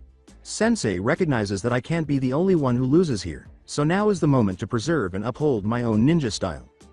Yelled Lee. Simon. Kai. Lee was surrounded by dark green chakra and his hair stood up while his skin turned red with veins popping out. Shoman. Kai. Lee squatted down and lunged forward, kicking the Jinchuriki into the air and launching Gaara skyward. Naruto had to shift his head an inch to dodge some of the stones that were thrown at the onlookers. Lee, Naruto thought, you are really incredible. When everyone looked up, they saw that Lee was slamming into Gaara like a pinball, tearing his armor to shreds as Gaara wondered, what? Is the armor deteriorating? Lee exclaimed, this is it, Monday. Kai. This is human speed? I can't defend myself, Gaara thought. Lee glanced at Neji as he charged at Gaara, saying, Neji, this technique was meant to be used to defeat you, but I'll show it to you now. He slammed into Gaara and the boy fell to the ground only to be suspended in the air because Lee's bandage was around his waist. Lee pulled him back up and sent a leg and fist into Gaara as he shouted, and now for the finishing touch, Ura Renge. Lee fell to the ground, rolling a few feet away from Gaara as Gaara's gourd turned to sand to cushion the fall. Then, Gaara suddenly extended his hand, and Naruto thought, the hell you were doing that, Kyuubi. On it, said Kyuubi. Flipping through the hand signals, Naruto said, Chakra Suppression, Restoration Jutsu. The sand instantly stopped when he slammed his palm into Gaara's head. The match is over. He is unconscious. You won, declared Naruto. Gaara asked, what made you decide to save? In response, Naruto said, because he is my friend. That is enough, said Gaara, rising and rematerializing his gourd as he regained control. According to Hayate, winner, Sabaku no Gaara. When Lee stood up, everyone gasped, and Naruto turned to face him, grinning, saying, Lee, you are incredible. You no longer need to prove anything. I believe you to be strong because you are prepared to fight even if you are unconscious. The taijutsu expert's eyes were closed when Naruto prodded Lee. Hayate remarked, bring a medical team here. Neji muttered, Lee, you never realized it in the end. Fate will not allow a pawn that can only seek victory at the cost of himself. Gaara moved back upstairs to rejoin his team, while Naruto clenched his fist until it bled, meaning that Neji would be humiliated first, and then killed as a result. The Sabaku trio's sensei, Baki, reflected, that kid. He was able to suppress Gaara's demonic side. If he is moving around, this might become an issue. What did you do to Gaara? Asked Sasuke. In response, Naruto said, none of your damn business, Uchiha. He broke the Uchiha's wrist, and Sasuke screamed in agony as Naruto said, never forget your place, Uchiha. I told you, I am done taking Harunos and your shit, so if you know what is good for you, don't associate with me unless we are on missions. Sakura opened her mouth to speak, but Naruto pointed at her quickly, saying, you, not another word from that damn banshee mouth of yours or I will rip out your tonsils, silencing you forever. I told the Uchiha not to touch me or I would retaliate, so don't even consider reprimanding me. Oh, and Hyuga. Teme, I thought I told you already. Fates has no pawns, only fools who believe in it, he said as he stalked back to his starting point. I guess I'll have to kick your ass twice as hard for making fun of Lee too. As the match progressed, Shikamaru faced Kin and managed to move her to the wall, causing her to sustain a concussion, while Choji suffered a terrible defeat to Dosu. Naruto persisted and supported Kurenai and Shino. Following that, Sarutobi stated, congratulations, finalists, we will now explain the final test, which will be held in 1 month from now. Naruto was ignoring him, so Sasuke glared at him and said, you will pay for my humiliation, Naruto. Natsumi was thinking, that blue-eyed kid, he is kinda cute and highly protective of his friends. Sarutobi stated, the test will take place in a month because you have demonstrated your trump cards, which gave you time to learn new strategies. To find out who your opponent is, you must now take a number out of this box. Anko appeared with a box and all of them. What is your number? Asked Sarutobi. It's 8, Dosu said. According to Naruto, I got 1. 7, Tamari said. 5, said Natsumi. 9, Shikamaru said. 3, Gaara said. Smirking, Sasuke said. 4, 6, Shino said. 2, Neji said. Everyone stared anxiously at Naruto, who was grinning evilly and chuckling to himself at the moment. Oh, that Hyuga is so fucking screwed, Anko remarked. I would have seen more blood if you hadn't arrived, Orochimaru, but I suppose I can wait another month. Sarutobi responded, you are dismissed, make sure you memorized your opponent. Hey, Asuma. Sensei, may I ask if you can train me in Fuden jutsus and Hein? Naruto approached Asuma. Sure, Naruto, we will start tomorrow at 2 p.m., Asuma said with a sly smile. You got it, said Naruto. Neji met Naruto's gaze, and Naruto smirked as he visualized Neji being decapitated. Neji Hyuga, you will pay with your blood, Naruto thought. Excuse me, where is Hinata Hyuga's room? Naruto asked the receptionist as he entered the hospital 5 days later. Naruto immediately sliced her desk in half to frighten the receptionist, who looked up and glared at him, saying, none of you, you were saying? He asked. Fearfully, the receptionist said, room 239, please don't kill me. Naruto sheathed Oathkeeper and proceeded to the elevator, pressing the button for the 3rd floor. See, now was that so hard? Anyway, next time I expect you to answer me when I ask a question. Now go and clean yourself up. Fortunately, there was nobody around to irritate him when he entered the elevator. He waited while leaning against the wall, but he was taken aback when the elevator stopped on the 2nd floor, causing him to groan inwardly. Haku appeared in her nursing uniform as the door opened. She exclaimed, startled, oh, Naruto-kun, what are you doing here? Naruto responded, Ohio, Haku-chan, I came here to visit a friend of mine.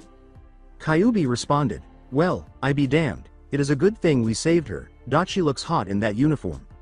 For once, I agree with you this time, Naruto thought. You are agreeing with me? Who are you and what have you done with Naruto? The demonic fox asked, a little shocked and amused. Naruto replied, I am Naruto, you baka.fox, it is just the badass side of me, trust me, I am done being a doormat. Says Kyuubi. Welcome to reality, Naruto. Good to be back, Naruto smirked in his head. Haku responded, Naruto.kun, please stop staring at me so much, it is embarrassing. Oh, Gomen, Haku. Chan, it is just that you look cute in that outfit. Arigato. What floor are you going on? The 5th floor. After pressing the button, Naruto said, ah, same as me. As they ascended, the elevator door closed. After a few seconds, Haku inquired, who is this friend of yours? Her name is Hinata Hyuga, one of the people that I cared about as a special friend. That is my patient, really? That is good, right now she needs someone that is kind as you. Haku, I want to talk to you about something, Naruto said, grinning at her. What is it? You know how that demons can take more than one mate, right? I see, you like Hinata that way too, yes, I do. But I wanted to see how you feel about this decision. Personally, Naruto, if she shows that she cares for you, then that is fine for me. I know that you would treat us equally, especially if you were going to take more wives, but on one condition. Yes? I want to meet her first, to see if her intentions are true. Thanks for understanding, Haku. Chan. We are practically married, Naruto.kun, so of course, I would understand, Haku said with a smile and a little giggle. When they arrived at the room and opened the door, they saw Hinata lying on the bed with a healing chakra patch on her forehead and an IV inserted in her arm. In Naruto's words, damn it. Haku spoke with a calm voice, she is okay, but she wouldn't be training for a while, she was in critical condition, but we were able to stabilize her. She has a strong will just like you. Taking hold of his fist, Naruto declared, I am going to kill him, no, I am going to humiliate him first, then I am going to kill him. Then Haku said, who? Naruto let out a growl. The person who did this to her was her cousin, Neji Hyuga. He told her that she was too weak, that she could never change herself. I am going to make him pay for what he has done. You really care about her, don't you? Asked the Hyugan user. I do. You know, those goggles in my room, she gave them to me for my birthday. She thinks that I don't know about it, but I caught a glimpse of her leaving. Naruto nodded firmly. N. Naruto.kun, Hinata's eyes fluttered in the air. With a broad smile, Naruto asked, hey, Hinata. Chan, do you sleep well? Naruto said, good, Haku will be taking care of you while you are here. Oh, that reminds me, Haku, if you find Kiba Inuzuka trying to force himself on Hinata, please immobilize him. Hinata nodded and blushed a little. With a nod, Haku said, I will try my hardest. According to Naruto, thanks, Haku. Chan. The love that was shown between Naruto and Haku nearly broke Hinata's heart, but she vowed not to lose to her. Hinata responded, Anyo, Naruto.kun, I would, like you too, please spare my cousin. With his eyes widening and becoming somewhat hardened, Naruto asked, why should I show him mercy when he didn't do the same? Hinata responded, because I would lose you both. You would have the whole Hyuga clan calling for your death for compensation and Neji.ni.san would be dead. I know that you circa can't forgive him, because of W. What happened, but C. Can you D.do it just F. For me? Damn it, I always hated that jutsu, Naruto said, glancing into Hinata's eyes. What jutsu? Haku inquired. The jutsu that is the bane of every man, the puppy pout no jutsu, the Uzumaki retorted in a wise voice. When Naruto frowned, Haku laughed and said, so I guess this means no killing Neji. Yes, but he will have to suffer a lot, Naruto remarked. The Jinchuriki reflected, I wondered if I should maim him, maybe cut off an arm, no, he is going to need to use those, but I can probably cut some of his toes or something. Naruto said, I am sorry, Hinata. Chan. What did you say? After Hinata's voice interrupted his thoughts. Assure me that you won't kill Neji, Hinata said. I promise, Naruto said, but if he does it again, I will kill him. Anyhow, I have to go. I need to train since Neji is my first opponent. Naruto stood up, grinned at Hinata, and gently squeezed her hand. In the meantime, don't do anything strenuous. We still have that outing that you promised me. I will, Hinata said, referring to Naruto.kun. Once Naruto had left the room, Haku remarked, you seem to be better now, Hinata-chan. I feel better. When Naruto.kun is around, I feel like myself, the Hyuga said with a nod. How do you feel about Naruto.kun? What? I said how do you feel about Naruto.kun? Do you like him because he is cool or something else? The Hyuga user reaffirmed firmly. The reserved Hyuga replied, I don't like Naruto.kun, IL. Love him, but I am afraid that he doesn't return the same feelings. I have been trying to tell him about my feelings, but I tend to faint around him. Unlike Sasuke.san, and Naruto.kun is kind, considerate of others' feelings, willing to help anybody out in need. He can be sweet and circa compassionate to the page people that he cares about too. When I am around him, he makes me feel that I can accomplish anything. This girl does care for him, Haku thought. The user of Hyuga responded, I see, Hinata. Chan, then I must inform you of this, since it concerns Naruto and your affection. Naruto has recently obtained a Kekkei Genkai through unique circumstances, Hinata said, cocking her head slightly at Haku. Right, you were that Hunter Nin, he told you. Said Hinata, when Neji Nissan was about to hit me again, Naruto was in front of me with his katanas at his throat, protecting me from him. He told the story of how you changed his life, because if he hadn't met you, he would have no one that he considered his precious page person. He did, huh? I guess I have to thank him next time, now since Naruto has the Kekkei Genkai. The Clan Restoration Act applies to him. I am his first wife because he used his Kekkei Genkai to revive me. So will be able to become Naruto, Kun's wife. Then Haku nodded and added, and you will be mine as well. Blushing, Hinata remarked, think I can live with that. Naruto. The Jinchuriki smirked as he left the hospital after noticing that the receptionist was still using her damaged desk.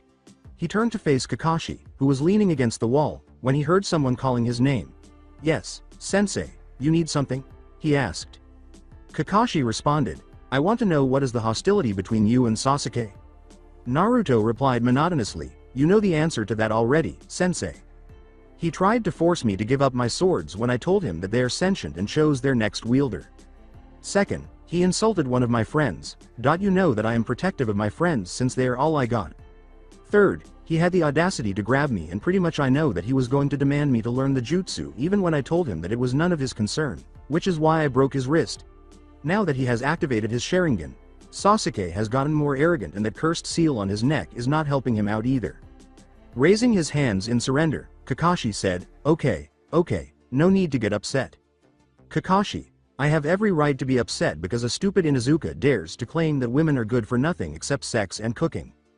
Then her own cousin calls her weak and claims that she can never change herself before beating her mercilessly, putting her in critical condition. Then Uchiha decides to be bold and try to demand me for my personal techniques and swords that chose me in the Haruno fangirl. Instead of training herself, she blindly thinks that Uchiha cares about her and he will be her knight in shining armor.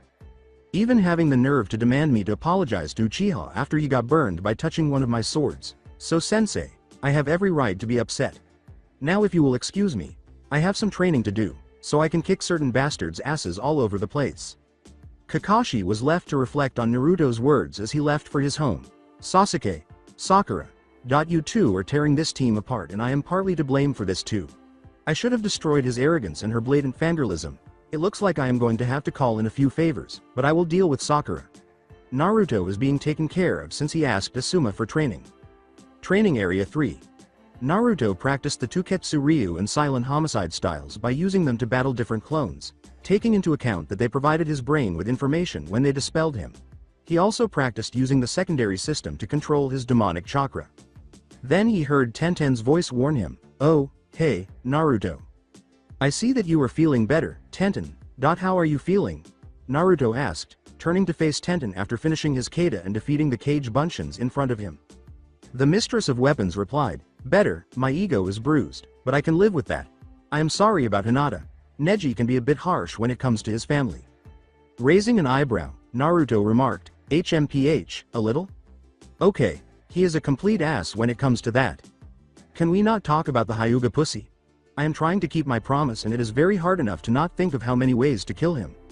He is strong, he has not shown all of his skills. Replied, but neither have I, considering I was pissed off and Kiba basically insulted Hinata and showed his outlook on women. Anyway, you were here for something. Yeah, I wanted to train some more, so sometime I can have a rematch with Tamari. You need to learn some defense jutsu at least, despite the fact that you want to be a weapons specialist. I know that your taijutsu is good, but seriously, that match showed that wind jutsu can pierce your weapon attacks, meaning that if you continue as you are, you will lose against Tamari again. I know this, Naruto asked. What is her name? Tenten unclasped her scroll holster and unsealed a katana. Alright, let's spar. I think you owe me a fight, considering we never got to fight. In response, Tenten said, Shirasaya. There was silence before they moved against each other. Tenten launched the initial attack, but Naruto used Oathkeeper to counter and swung Oblivion. Naruto then assumed the Tuketsu Ryu stance, while Tenten assumed her stance with her left hand on the back of the katana and her middle finger balanced on the back edge of the sword. Tenten sprang back and attempted to stab Naruto, but he twisted to the side and swung downward, trapping her sword beneath his own. Tenten punched Naruto in the face with her free hand, forcing him to drop the sword, and then she struck again at his head, but the Jinchuriki blocked the attack with both of his swords and pushed back, leaving Tenten momentarily helpless. He swiftly swung Oblivion at her torso, cutting her pink Chinese shirt while doing so. Naruto smirked and remarked, "You are getting slow, Tenten." Tenten frowned a little and attacked Naruto once more.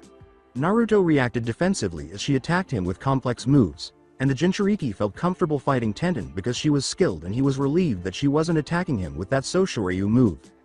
After dodging a blow from Shirasaya, Naruto saw that the sword had sliced a few of his black hairs, and he thought, oh, boy, that was too close, I better finish this.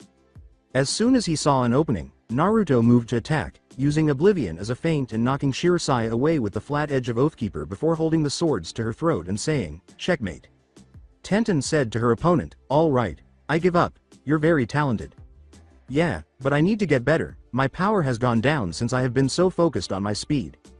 That is true, I did notice that you hardly had any power on your strikes. Which means I got to get my power up if I want to kick Neji's ass. Naruto, I know that you hate Neji for hurting Hinata, but he is really hurt inside as well, Tenten said, biting her lip. Bitterly, Naruto remarked, oh, really? Due to a seal that has the ability to essentially kill his brain. No, because his father died. What? He chose to take Hinata, who was 3 years old, after his father passed away due to an incident involving Kumo. Kumo wanted the Byakugan, and we were going to sign a treaty with them, but the ambassador was sent on a covert mission to obtain it. Kumo insisted that they give him Hiashi's head after her father, Heishi, killed him. In order to persuade them, the Hyuga clan chose to use Hiashi's twin brother, Hisashi Hyuga, who is also Neji's father, as a double. His Byakugan was instantly destroyed upon his death using the caged bird seal. So, Tenten said angrily. The Hyuga clan caused him to lose his father, is that harsh enough for Neji? Yes, that is, Naruto remarked, but he places the blame on Hinata, who at the time was only 3 years old and had very little training. Given that the ambassador had received ninja arts training, what do you expect from a 3-year-old? But, in addition, don't you think that his father chose death to be free? Naruto interrupted her. What? Perhaps Hisashi could have killed 2 birds with 1 stone. He wanted to be free of the caged bird seal, and he also wanted to protect his brother, despite the fact that he is in a different house. But, he hated the main house. Yes, he most likely did, Naruto remarked, but he loved his brother more than he hated the main house. For once in my life, if I could make a decision for myself, even if it meant dying to save lives instead of watching my brother die, I would do it without a second thought. Tenten was stunned by the reasoning, and Naruto responded, it's okay if you're trying to talk me out of killing Neji because Hinata has already pleaded with me not to, but he will be disfigured. He'll learn that none of my friends are to be messed with. Tenten, please comprehend that this is what my heart is telling me to do. Tenten was left to ponder as Naruto left the training area. Is that really possible? Was Neji's father willing to die so much for freedom? Just so you know, Tenten, when it comes to seals that can harm the person, people will do anything to escape the pain, even using death, Naruto said, provoking the girl to think. Before traveling to Asuma for his wind manipulation training, the Jinchuriki went home to calm down and wash up a little. Kyuubi remarked, I still think that we should kill him anyway, he had no right to do that to that girl. But what would that prove to the village? Asked Naruto. The council would whine and complain about it, so Haku and I would have to leave the village. After that, I would have hunter ninjas on my ass like Zabuza. You have a point there, and you are not strong enough to do that either. Which means we just have to settle with maiming and torturing him physically and mentally. So let's see, you got that Asuma guy to train you in wind nature manipulation and jutsu, but you have no torturing specialty. Laughed. I don't, but I know 3 people that are the most sadistic bastards here. The 2 proctors. Ibiki Morino and Anko Mitarashi, and you. The most sadistic chakra being. Kyuubi no Kitsune. You're going to ask me for some ideas on torturing people, the fox said. Alright, did dog shit you on the head or something? Kyuubi, I am serious about this and you know that dog boy never even got to touch me at all. You know, Kit, I don't think my torture methods would be good for you to use. You should ask Anko or Ibiki about it. I will phone in the verdict, right now. I better go and see Asuma about my training. Training Area 14. As Naruto walked up to Asuma, who was leaning his back against the tree with his cigarette still smoking, Asuma remarked, "Ah, right on time." Naruto responded, "I prefer to be early, well, except when it comes to Kakashi since he is always 3 hours late." The chain smoker laughed and said, "I understand how you feel. Well, let's get started. Are you aware of your affinities now?" "Wind and water," Naruto replied. 2 affinities, Asuma asked, raising an eyebrow. He threw one of his blades and told him to direct his chakra into it. "Well, to control the wind, you have to make your chakra as thin and sharp as a blade. Here, take my knuckle blade for example." Asuma remarked, "Your chakra control is good, it is still not perfect yet, okay, now throw it at that tree over there, on the count of 3. 1, 2, 3. Naruto took the blade and slowly pushed his chakra into it, visualizing a thin blade that was not perfect when he looked at it. It alternates between being thin and sharp and being wavy. "You held back," Naruto said, glancing at Asuma after both of their blades pierced the tree, with Naruto's embedding itself deeply in the second tree behind it and Asuma's embedding itself in the rock. "True, I had expected you to pierce the first tree, but if I hadn't held back, mine would have pierced through that rock," Asuma remarked after taking a drag from his cigarette. "Nice, I am beginning to like my chakra nature. Now, short to mid range combat is usually the specialty of wind. Natured users like that Tamari girl. To deal devastating cutting damage, you must combine force and accuracy. You can also channel wind chakra into your weapons to improve their cutting ability and range. So, in essence, how can I learn to transform my chakra into a wind chakra? According to Asuma, that is easy. Just cut this leaf by converting your chakra to wind. Natured chakra. How long did it take you to master this exercise? Asked the smirking Jinchuriki. "A week," Asuma said. "Why?" "Because," the boy retorted, "I have a feeling that I'll finish this exercise in half the time." Bunshin no Jutsu, Taju Kage. After 1,000 clones surrounded the original and Asuma, Naruto gave them instructions to pick up a leaf and start training. Asuma laughed. "You are so lucky, Naruto, since the Kage Bunshin can relay the information back to the original once it is dispelled, you gain training basically." "One of the perks of being a Jinchuriki," Asuma responded, "by the way, how did you know that you have 2 affinities?" Looking around, Naruto said, "Asuma, can you keep a secret? Until the tournament, I really don't want those jerks on the council to realize that this is S-class." Asuma nodded, and Naruto raised his hand slightly before saying, "Hayaten, Hyo Senbon." The chain smoker exclaimed in surprise, "Why?" "You have the Hayaten ability," as an ice Senbon emerged from the water. Naruto replied, "It is a Kekkei Genkei actually. Basically I can create ice using sheer willpower and combining my wind and water natured chakra, without proper training in nature manipulation. I have been using a lot of chakra to do jutsu." "But how did you get it?" Naruto remarked, "I wanted to save the life of a friend I met on a mission, but the Kyuubi heard me. Now, before you go and start screaming, listen to me. He told me that I needed to seal the wound using my chakra and his in my blood. My hair turned black and tamed as a result, and the Kyuubi can only see and smell things the same way I do." "I see, but that was a dangerous thing to do. I am certain that you would do the same thing for Kurenai." "Sensei, nay, Asuma." "Sensei?" grinned Naruto. Asuma blushed and exclaimed, How did you?" "I am not the same person you all think I am," Naruto said. "I tend to pick on things too, and I'm pretty sure Shikamaru and Ino are aware of it as well. In addition, you and Kurenai always arrive at the same time. Both of you simultaneously deny when asked to do so. Damn, you are both ninja, so you are not exactly secretive about your feelings," Naruto remarked. "As a reminder, treat her with respect, and if you argue, remember that the woman is always right, 90% of the time. How on earth are you so knowledgeable? Hey, a guy looks at a romance novel once in a while, plus living with a girl, tends to make you try to figure out what you need to do. Naruto nodded and took a leaf to begin his training while Asuma watched him, smoking a cigarette. Occasionally, a cage bunshin would dispel, and Naruto would learn enough to make a small cut on the leaf at the end of the training. Asuma grinned at Naruto and said, "Well, let's get to work, we will stop at 4. Knowing that Anko had a fetish for dango as much as blood, Naruto then made his way to the dango shop. In reality, she was just like him in that she was loud, brazen, and easily enraged, and he hated that the villagers were judging her because of what her former sensei, Orochimaru, had done. After entering the dango shop, the Jinchuriki sought out Anko and found her munching on dango while sitting in a corner away from the crowd. He approached her table and sat in front of her, asking the cook to bring him some dango as well. "Hey there, who are you and why are you seated here?" Without glancing at him, Anko said. "Long time no see, Anko-san," Naruto remarked. "Oh, it's you, the Gaki, who actually got one up on me," Anko said, glancing at him. "Why are you here? To add insult to injury?" Naruto replied, "No, I actually wanted you to teach me in some of your torture techniques." With a raised eyebrow, Anko asked, "Why? You already know the reason, Anko-san." "Yes, that Hyuga pussy, as you refer to him. That was a nice touch, and I'm willing to wager that the Hyuga will be furious about it. They will most certainly will after I maim Neji up a bit. I thought you swore to kill him." "Yeah, but there's a catch. His cousin, my friend, has a very kind heart," the Jinchuriki sighed.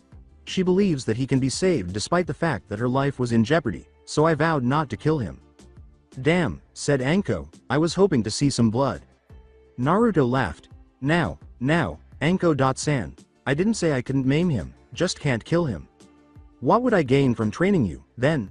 Dango, and blood, I will try to make sure he will spill the same amount twofold."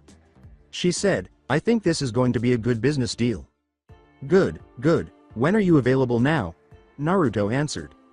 "Around 5:30, Anko said. "I'll tell you what, why don't you visit the division? I'm supposed to be there now. I'll show you a few of the methods." Grinning, Naruto said, "Excellent. Something tells me that you are going to kick some major ass against the Hyuga," Anko said, grinning at him. "Not only him, but the Uchiha and Gaara as well." "Well, Gaara not really," the Jinchuriki remarked.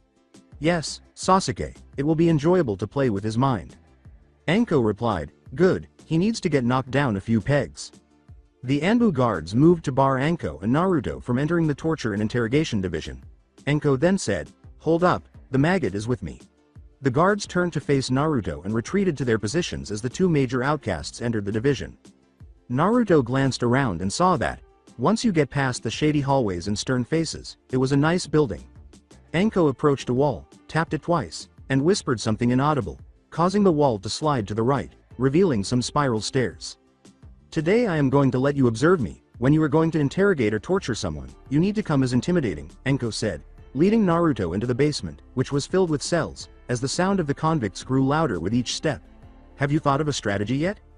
With a sly smile, Naruto said, "I believe I have a few. How would you feel if I brought in a book listing various methods of torture, both mental and physical? The victim in question is experiencing pain and agony as I read them out and the consequences, and they are being told about each symptom in great detail. The question is, do you have the stomach for it?" Anko said, "Damn, you thought this out well. I think the person would be a little intimidated and then spill as the symptoms are coming out of your mouth." Replied that, "To make sure that your stomach will not retch, you must keep your mind on your worst memory and imagine that person is in front of you." Anko replied, "Good, you will make a fine interrogator if you don't get the spot for Hokage." "Yeah, it would be good to have a plan, maybe I will." "Ah, Cell 17 is here. Are you prepared, Naruto? This is your final opportunity to change your mind." Anko smirked and opened the door to reveal a gruff, looking civilian. Naruto's eyes narrowed as he remembered this man. He was one of the faces he would see in the mob. He thought he would have a field day with this torture example. Naruto looked at her and replied, "And missed the chance on the ideas of torturing Neji to the brink of insanity. Hell no, let's go." "How are you doing, Izo Tasaka?" Well. Head lowered, Izo answered, "I will not talk." "But, Izo-chan, I'm your friend, wouldn't you like to talk to me?" Anko said. Izo said, "Fuck you, bitch." Naruto's eyes narrowed at the obvious disrespect, but Anko accepted it with a smile he recognized too well, and she stabbed his leg with a dango needle out of instinct. Izo screamed in agony as Anko clarified, "That hurt? It was only a minor sting." "What did you do to me?" Izo gritted his teeth. Anko licked her kunai as she concluded, I am going to cut up real nice and slow. Oh, nothing really, just slipped a pain-amplifying odorless poison in your drink before you were escorted back here, so, she said. In agony, Izo yelled, you bitch, yeah, I get that a lot, and guess what? I don't give a damn, I don't need your approval. Now, tell me why you attempted to attack that 17-year-old girl, Anko said. Naruto instantly wanted to cause this person pain, and his eye twitched. According to the criminal, I have no idea what you are talking about, I did no such thing. Anko said, I am in charge of the retired ninja and civilians as well as Ibiki-san. You are fortunate that you are no longer a ninja, or else Inoichi-san would have pierced your head and obtained the information right away. The medical reports all point to you, Izo-chan. I've heard he's more of a sadist than I am, and he also has some access to the ninja. Izo defiantly declared, snake bitch, I'm not saying anything to you. Anko was about to respond when Naruto placed a hand on her shoulder and said, you want in on this? Go fuck Orochimaru? Anko asked. Whispering, like hell I do. Naruto briefly transformed into his original form by channeling the Kyuubi's chakra, saying, hello, Izo Tasaka. That voice, you, with a sly grin, Naruto said, yes, you seem to remember, Izo Tasaka. I am the Kyuubi no Kitsune reincarnated as Naruto Uzumaki. What are you doing, Anko? I knew you were a demon. Before he destroys us all, kill him. Oh, I don't think that she will be doing that, Naruto remarked, because I put her in a coma with my chakra. Now, if I understand correctly, you were going to rape a girl who was 17 years old. I did, Naruto bellowed, don't mess with me, Izo, or I'll make sure your family is taken care of, beginning with your young daughter Mamoru. How old is she? 6 years old. Izo bellowed, you monster, don't involve my daughter in this. Naruto laughed and said, monster? When you were on the verge of committing the greatest sin, raping a helpless girl. You had the right to call me that name, right? Does your woman not meet your standards? It seems that your mind has been destroyed as well, you killed my wife 13 years ago.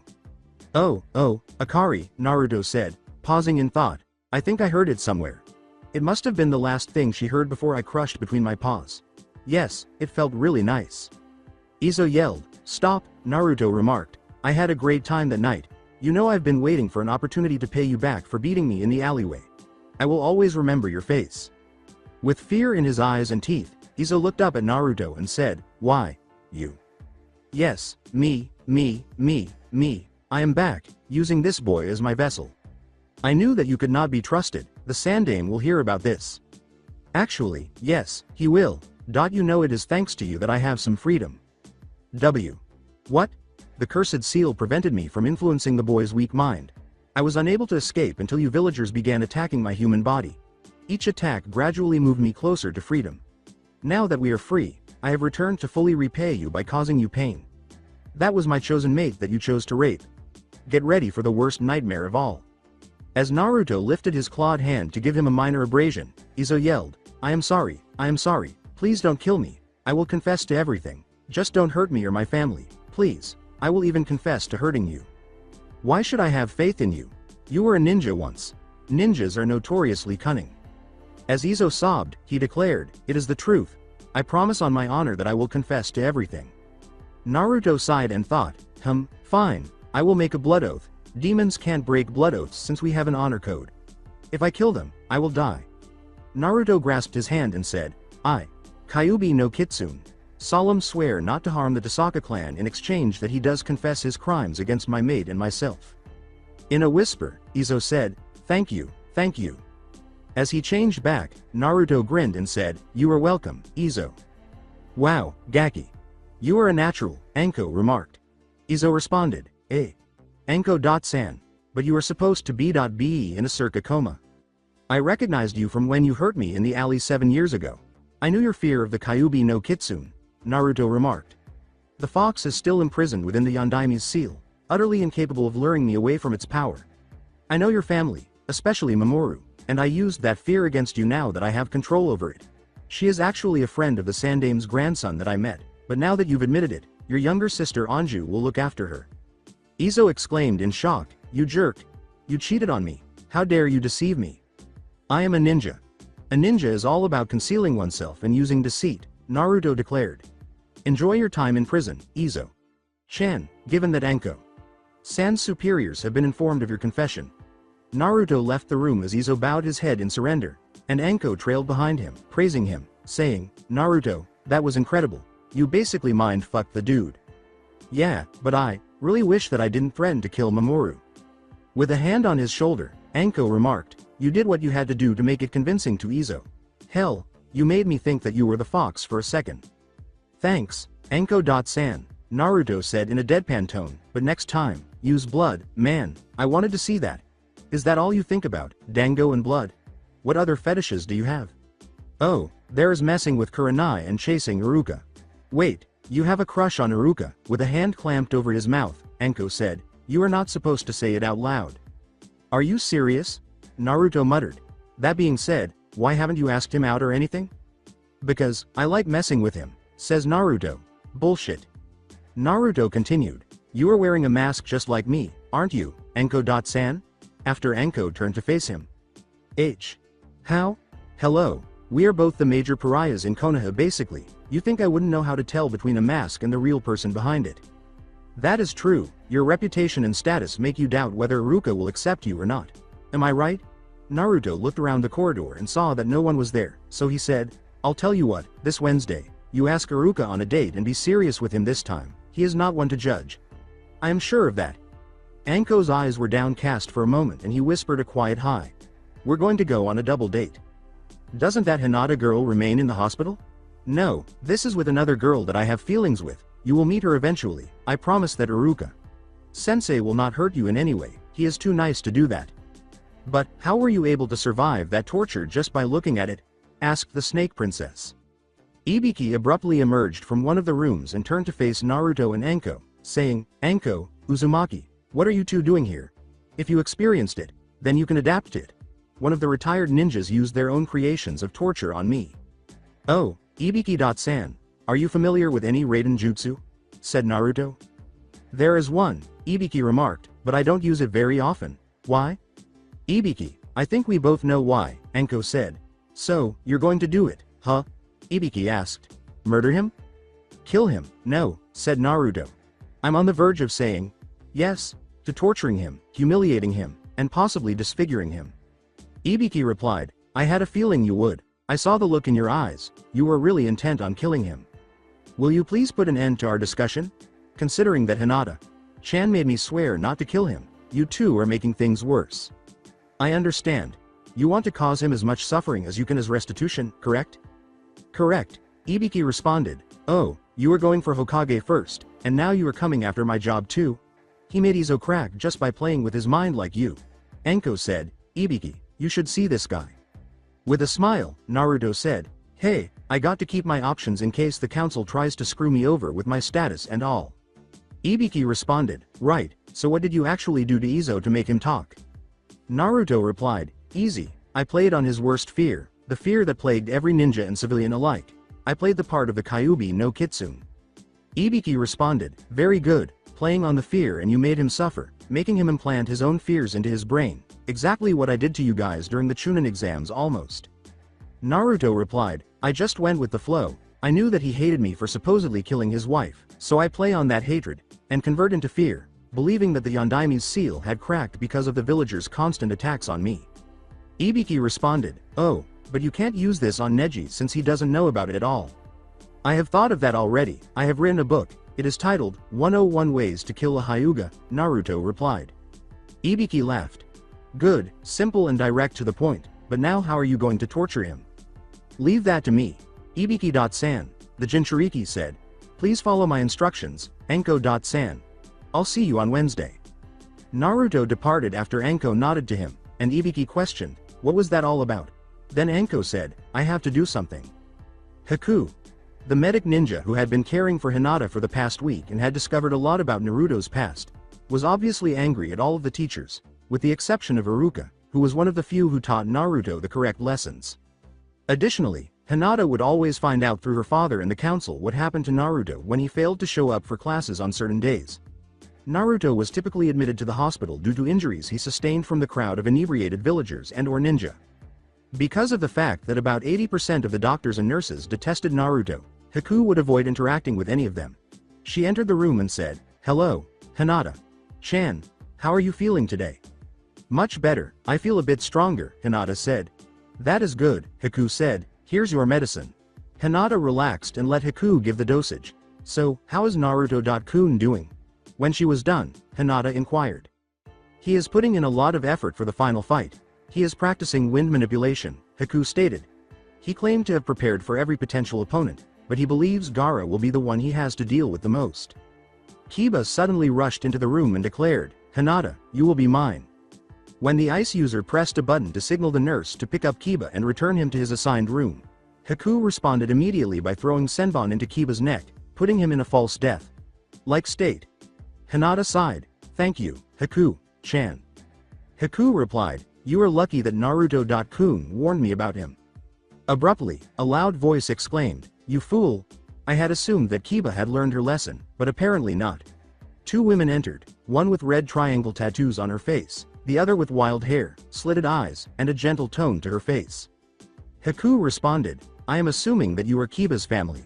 Yes, said the older woman, I apologize for the inconvenience. Unfortunately, Kiba's mother is me, Sume Inuzuka. This is Hana, my daughter. Haku raised his eyebrows, it is nice to meet you. I am sorry that I had to put your son in a false death state. It will take him about 3 weeks for him to be taken care of. Sume responded, not at all. Haku-san, my son has always been brash, but I never expected him to try to claim Hinata as his own. I am not Kiba's, Hinata uttered. Sume responded, I thought as much since you have a crush on Naruto Uzumaki, but why Kiba likes you, I have no idea.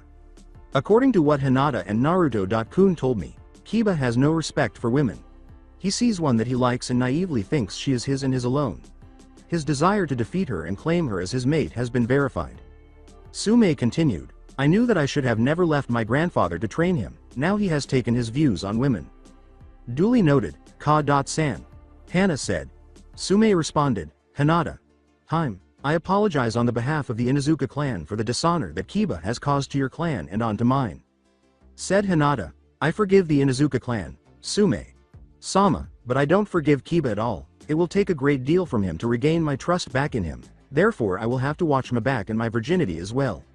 Sume replied, I expected as much, considering his grandfather was the same way before I got fed up and literally ran him out. Just make sure you two be careful. Now that Kiba knows that you have a friend here, I believe you will be craftier than ever. After all, he used to be one of the ones who helped Naruto in some of his pranks. So I have heard, Haku said. Sume replied, rest assured, he will be punished as soon as he gets out of the hospital. As Haku put it, thank you, Sume-sama. Sume grinned and said, please call me Sume. I hate the Sama crap, makes me feel old. Kiba was moved to the 9th floor after the Inuzukas left, and Haku made a note before the boy woke up to temporarily paralyze his legs. You could tell that Shino was angry because of the quiet buzzing emanating from his body. Shino returned to Hinata with Kurenai after learning of Kiba's attempt on Hinata, and Kurenai promised Kiba a nice genjutsu that she used mostly for perverts and people who couldn't take no for an answer. So you are the daughter of the deceased Zabuza Momochi, correct? The Aburame inquired. Haku responded, hi, I am sorry for not telling you about it. Kurenai responded, think nothing of it, just make sure that you are careful, Kiba is one to hold a grudge against someone. As Haku put it, right, Kurenai. Sensei. So, Kurenai. Sensei, how has Asuma Sensei been lately? Hinata asked. With a slight flush, Kurenai said, what are you talking about? Then Naruto's voice popped up. Oh, come on, you and Asuma are so obvious, like I said to him. You two always show up at the exact time, when confronted about it, you deny it at the same time. It was Hinata who said, ah, Naruto-kun. Hey, Hinata. Chan. Haku-chan. Kurenai. Sensei. Shino-san, said the Kyuubi Jinchuriki. Hello. Naruto-kun, how was your training? Haku asked. Naruto replied, I am close with cutting the leaf, I am halfway with the leaf and then I will be at the next level. And what is that? Asked Shino. In response, Naruto said, cutting a waterfall. That is going to be difficult for you, Naruto, Kurenai remarked. Are you certain you can handle it? Kurenai. Sensei, I am erratic and always up for anything, Naruto remarked. Shino and Gaara will be a formidable opponent, so I also need to be prepared. What about Sasuke, Natsumi, Tamari, and Shikamaru? Asked Shino. I doubt it, Sasuke. I know him better than he does, Naruto remarked. Shikamaru is a good strategist, but he will ultimately just forfeit because it is in his nature. Natsumi is a threat because she is enigma like you. Tamari, nope. Take her fan and she is worthless. Shino responded, that is true with your deductions and you should know that you are an enigma too, Naruto.san. In response, Naruto said, Shino, there are many things about me that not many people know, which is also a good thing. I would prefer to keep people guessing by not disclosing every detail about myself. Kurenai said, well, we're going to be leaving. Get better, Hinata. Chan, and train hard, Naruto, after Shino nodded. Neji is tough. In response, Naruto said, oh, I plan to. Naruto said, oh, good, we can talk in private now, as the other members of Team 8 left the room. Hinata interrupted him, saying, you don't have to say anything, Naruto.kun, Haku. Chan told me about your bloodline and how you saved her life.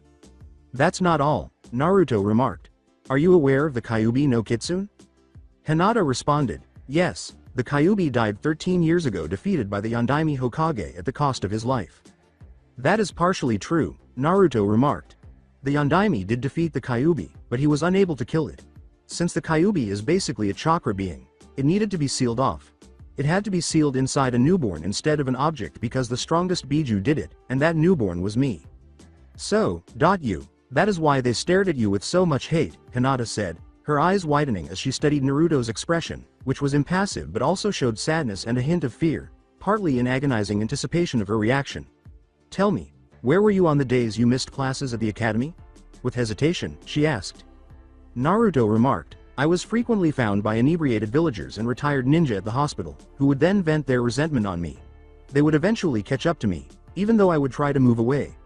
Given that they commemorated the Yondaime's valiant sacrifice and the alleged death of the Kyuubi, the worst of them occurred on my birthday. I will never think of you any differently, but I can understand if this makes you think of me differently, Hinata. Chan. After leaving her to take in the new information, he walked out to the door, and Haku briefly followed Naruto. Are you okay, Naruto.kun? Haku. Chan, Naruto said, I'm alright. Oh, I see. Are you free on Wednesday? In actuality, yes, Haku retorted, is there anything you need help with? Naruto responded, yes, I promised a friend of mine to get her hooked up with a friend of mine and I suggested going on a double date along with her. Haku responded, I would love to go out, besides it has been a long time since we went out together. Yes, Naruto grinned, it has. I'm going to see Anko Sensei for additional advice before continuing my training, so I'd better get back to it. Haku replied, just don't overexert yourself, Naruto.kun. Right. Naruto kissed Haku on the cheek, causing the Ice Princess to blush slightly, and said, I will see you tonight. When Haku returned to the room in a daze after Naruto had left, he briefly held her cheek and noticed Hinata on the verge of tears. Hinata. Chan, are you okay? I'm fine, Haku. Chan, Hinata said, it's just a lot to handle. I've always lived in a household where everyone treated me like a celebrity, but Naruto.kun was beaten for something beyond his control. Everything went wrong for him, and everyone just avoided him because he saved them. I know, Hinata. Chan, I know, Haku said. I don't care about the Kyuubi, the Hyuga girl said, adding that if he were the fox, he would only be concerned with ensuring his own survival. Neji would have killed me if he had been a demon, and his sensei, Sasuke, and Sakura would have also perished. And the worst thing is that I am not good enough for him, he has gone through so much and I have nothing. Slap. Hinata's cheek stung as her head jerked to the side while Haku's hand was outstretched. Haku released a breath she was unaware she was holding in as Hinata spoke with tears streaming down her face. You are good enough for Naruto, Hinata, Haku remarked, because you understand what Naruto.kun is to you, even though he has the Kyuubi. Despite the way he was treated in the academy and here, you are good enough because you showed him kindness. Don't you dare tell yourself that you are not good enough for him. Your response demonstrates how much you care about him. Thanks, Haku. Chan, for bringing me to my senses, Hinata sniffed. Haku responded, you are welcome, Hinata. Chan, I will let Naruto.kun see you, so you can give him your answer about his burden. This is a matter between you and him. Now get some rest and don't worry about a thing. Kiba will not get to you, Haku said after Hinata nodded. You are aware of how Naruto feels when he discovers that his friends or lovers have been harmed, so if he attacks you, it is an attack on both me and Naruto.kun. Naruto decided to spend some time relaxing in the hot springs after training with Asuma in wind manipulation and honing his torture technique with Ibiki and Anko. He sighed with relief as he sank into the warm water, and as his thoughts returned to his mindscape, he found himself standing in front of the Kyuubi. For once, you unwind, huh? The fox uttered those words. Hey, you would train constantly if someone tried to kill your classmate or friend who was a possible lover, Naruto remarked. Ah, touché, said Kyuubi. In any case, well done for finally cutting that leaf. It took you 4 days to complete. Naruto replied, yep, this is the only time I will thank Mizuki. Teme. Without this jutsu, I would have never been a ninja, met you and Haku, get a bloodline and make my life easier. Kyuubi responded, that is true, I must say that your control over my yokai is extraordinary. Your chakra control is getting better. Naruto replied, well, Haku practically beat the water walking exercise into my head, so I must thank her for that. Oh, you're really going to fuck the little minx? Kyuubi asked. No, blushed Naruto. Geez, Arrow. Kitsune, no, not right now, but perhaps in a year or two. Kyuubi responded, oh, please, you know kindergarteners know about sex already, damn it. Hell, I bet 10-year-old know everything about it. After hearing a perverted giggle and realizing that no one was around, Naruto said, whatever, Kyuubi. He decided to go outside to investigate the noise and was certain that he would locate it close to the woman's side. When Naruto saw a man writing on a notebook while peering through a hole, he rolled his eyes and thought, great, another pervert. Time to go to work. Naruto briefly removed Hinata's headband before kicking the man in the ass from behind. The girls squealed and fled the onsen as the old pervert smashed through the wall, and the man sprang to his feet, yelling, wait, ladies, come back, I was not finished yet. Naruto glared down at him as he said, hey, Arrow. Oji-san, it's rude to peek in the women's bath. The woman didn't hear him, and he was crying anime tears. Get yourself a girl or go to one of the brothels, which are only 2 blocks to the left of my apartment, if you want to get laid. You Gaki, said the white-haired man, turning to face him, my research was ruined by you. Like I said, the red light district or get a girl, Naruto retorted. The man responded, those girls just won't do. I need young and fresh, hourglass figures, not old played out ones. Well, said Naruto, but aren't you also old and worn out? According to the man, I am Jiraiya, the Gamma Sennin. Naruto replied, so one of the legendary Sand Nin is a pervert while Orochimaru is a freaking pedophile. Great. I bet Tsunade is just as disappointing. Now that's funny, Tenten thought as she sneezed on her final kata in the Goken style. What does Lady Tsunade have to do with this, and why do I want to kill Naruto? She gave a shrug and carried on. Jiraiya's expression changed to one of seriousness as they returned to the onsen. You met Orochimaru? Now that you're serious, I have your attention, Naruto said. He attacked Sasuke Uchiha and put a seal of some sort on his neck. It seems that Sasuke is important to his schemes. I assume that he wants the Sharingan. Because anyone can copy any nin, tai, or genjutsu, with the exception of those who have sealless or keke genkai jutsu. Nice deductions, Gaki, Jiraiya said. However, Orochimaru could have simply killed him and removed his eyes if he had done that. That's right, that's what's confusing me, Naruto said. When it's so easy to destroy Sasuke, why mark him and go? I came up with a number of theories, such as the seal forcing him to do something or his desire for Sasuke to copy jutsu before killing him. However, there was a vacancy. I observed that Orochimaru had not aged since he left the village 30 years prior. Jiraiya replied, impossible, then he would have to. Oh shit, he did it. What? Said Naruto. According to Jiraiya, it is none of your concern. My fucking teammate, despite his conceit, has a gay pedophile after his ass and said pedophile tried to kill me, Naruto uttered. I believe I have some influence over this. You have a point. All right, then I'll tell you, Jiraiya said. Orochimaru was looking for a way to become immortal before he left the village. He created a kinjutsu that allows you to temporarily inhabit someone else's body. To overcome the soul, the target must be sufficiently weak. The body won't last more than 3 years. According to Naruto, so basically the snake pedophile has been taken over people's bodies with a kinjutsu, and with the Sharingan, he could be a threat to this village. Yes, Jiraiya remarked, and Sasuke Uchiha will be tempted to use it because of that curse mark on him. Orochimaru took advantage of Sasuke's desire for power, which is different from Anko's, to force him to use it. Naruto responded, but the mark is sealed. Kakashi. Sensei sealed it, it should be fine. Jiraiya stated, unlike his sensei, the Yondaime, Kakashi is not a seal master. Sasuke's will to keep him from eating him will determine whether or not he can contain it with his strongest seal. Hey, how do you know that the Yondaime taught sensei? Asked Naruto. Easy, Jiraiya replied, I was the Yondaime's sensei. Well, the creed says to never underestimate a ninja, the Jinchuriki said, glancing at him. If you are that good, you must be a Sannin. Furthermore, despite his unassuming appearance, Orochimaru was tough like the snake he is. What Jiraiya said was, you remind me a lot of him, the Yondaime. Naruto replied, yeah, when I had blonde hair, I look like a clone of him. What's your name, child? Jiraiya asked. Naruto, Naruto said. Naruto Uzumaki. Minato's child, huh? Jiraiya thought. Sarutobi. Sensei was correct. The child has undergone multiple changes. The Sannin then said, how about I train you, child? What's the catch? Asked Naruto.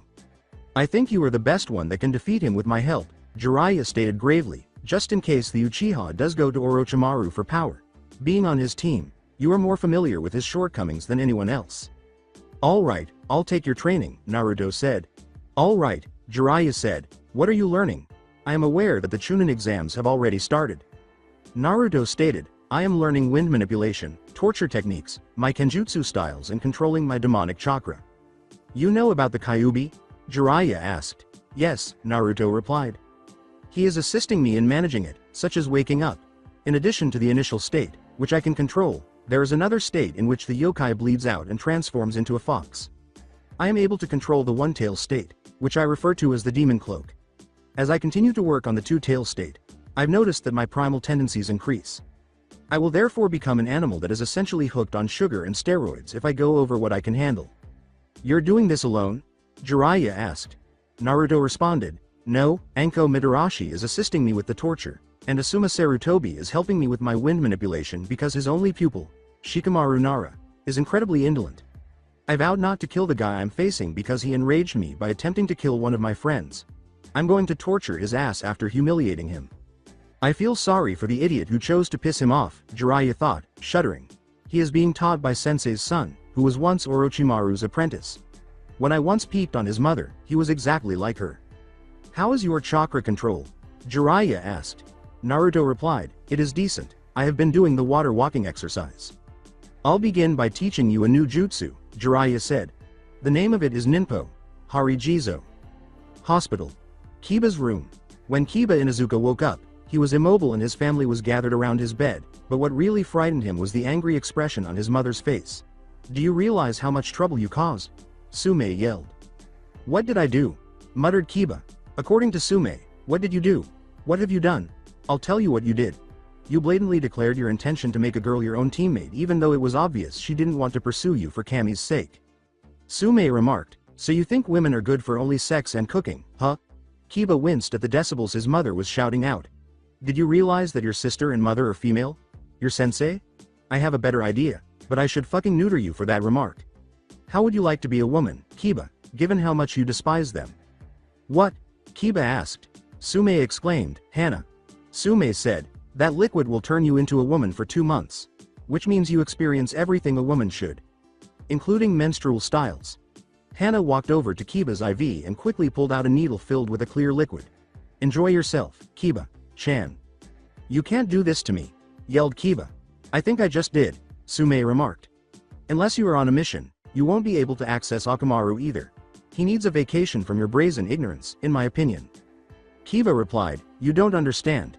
If I would have won against that dead last, I would have gotten her. First of all, you like her, but she didn't feel the same way, Sume said. Second, by publicly declaring that you would treat her like a bitch in front of everyone, including the Hokage and esteemed Genin, you essentially destroyed your chance. Third, when Naruto was being friendly with Hinata, you threatened to keep him away. Hinata would never have felt the same way about you, even if you had won. Do it, Hana. After Hana inserted the needle into the IV and the fluid entered Kiba's vein through the line, Kiba screamed as he changed into a miniature Sume and felt a burning sensation inside his chest and downstairs. Hana said cheekily, welcome to the world of women, Kiba-chan. That's it for today. I hope you guys enjoyed this great story. See you in the next one.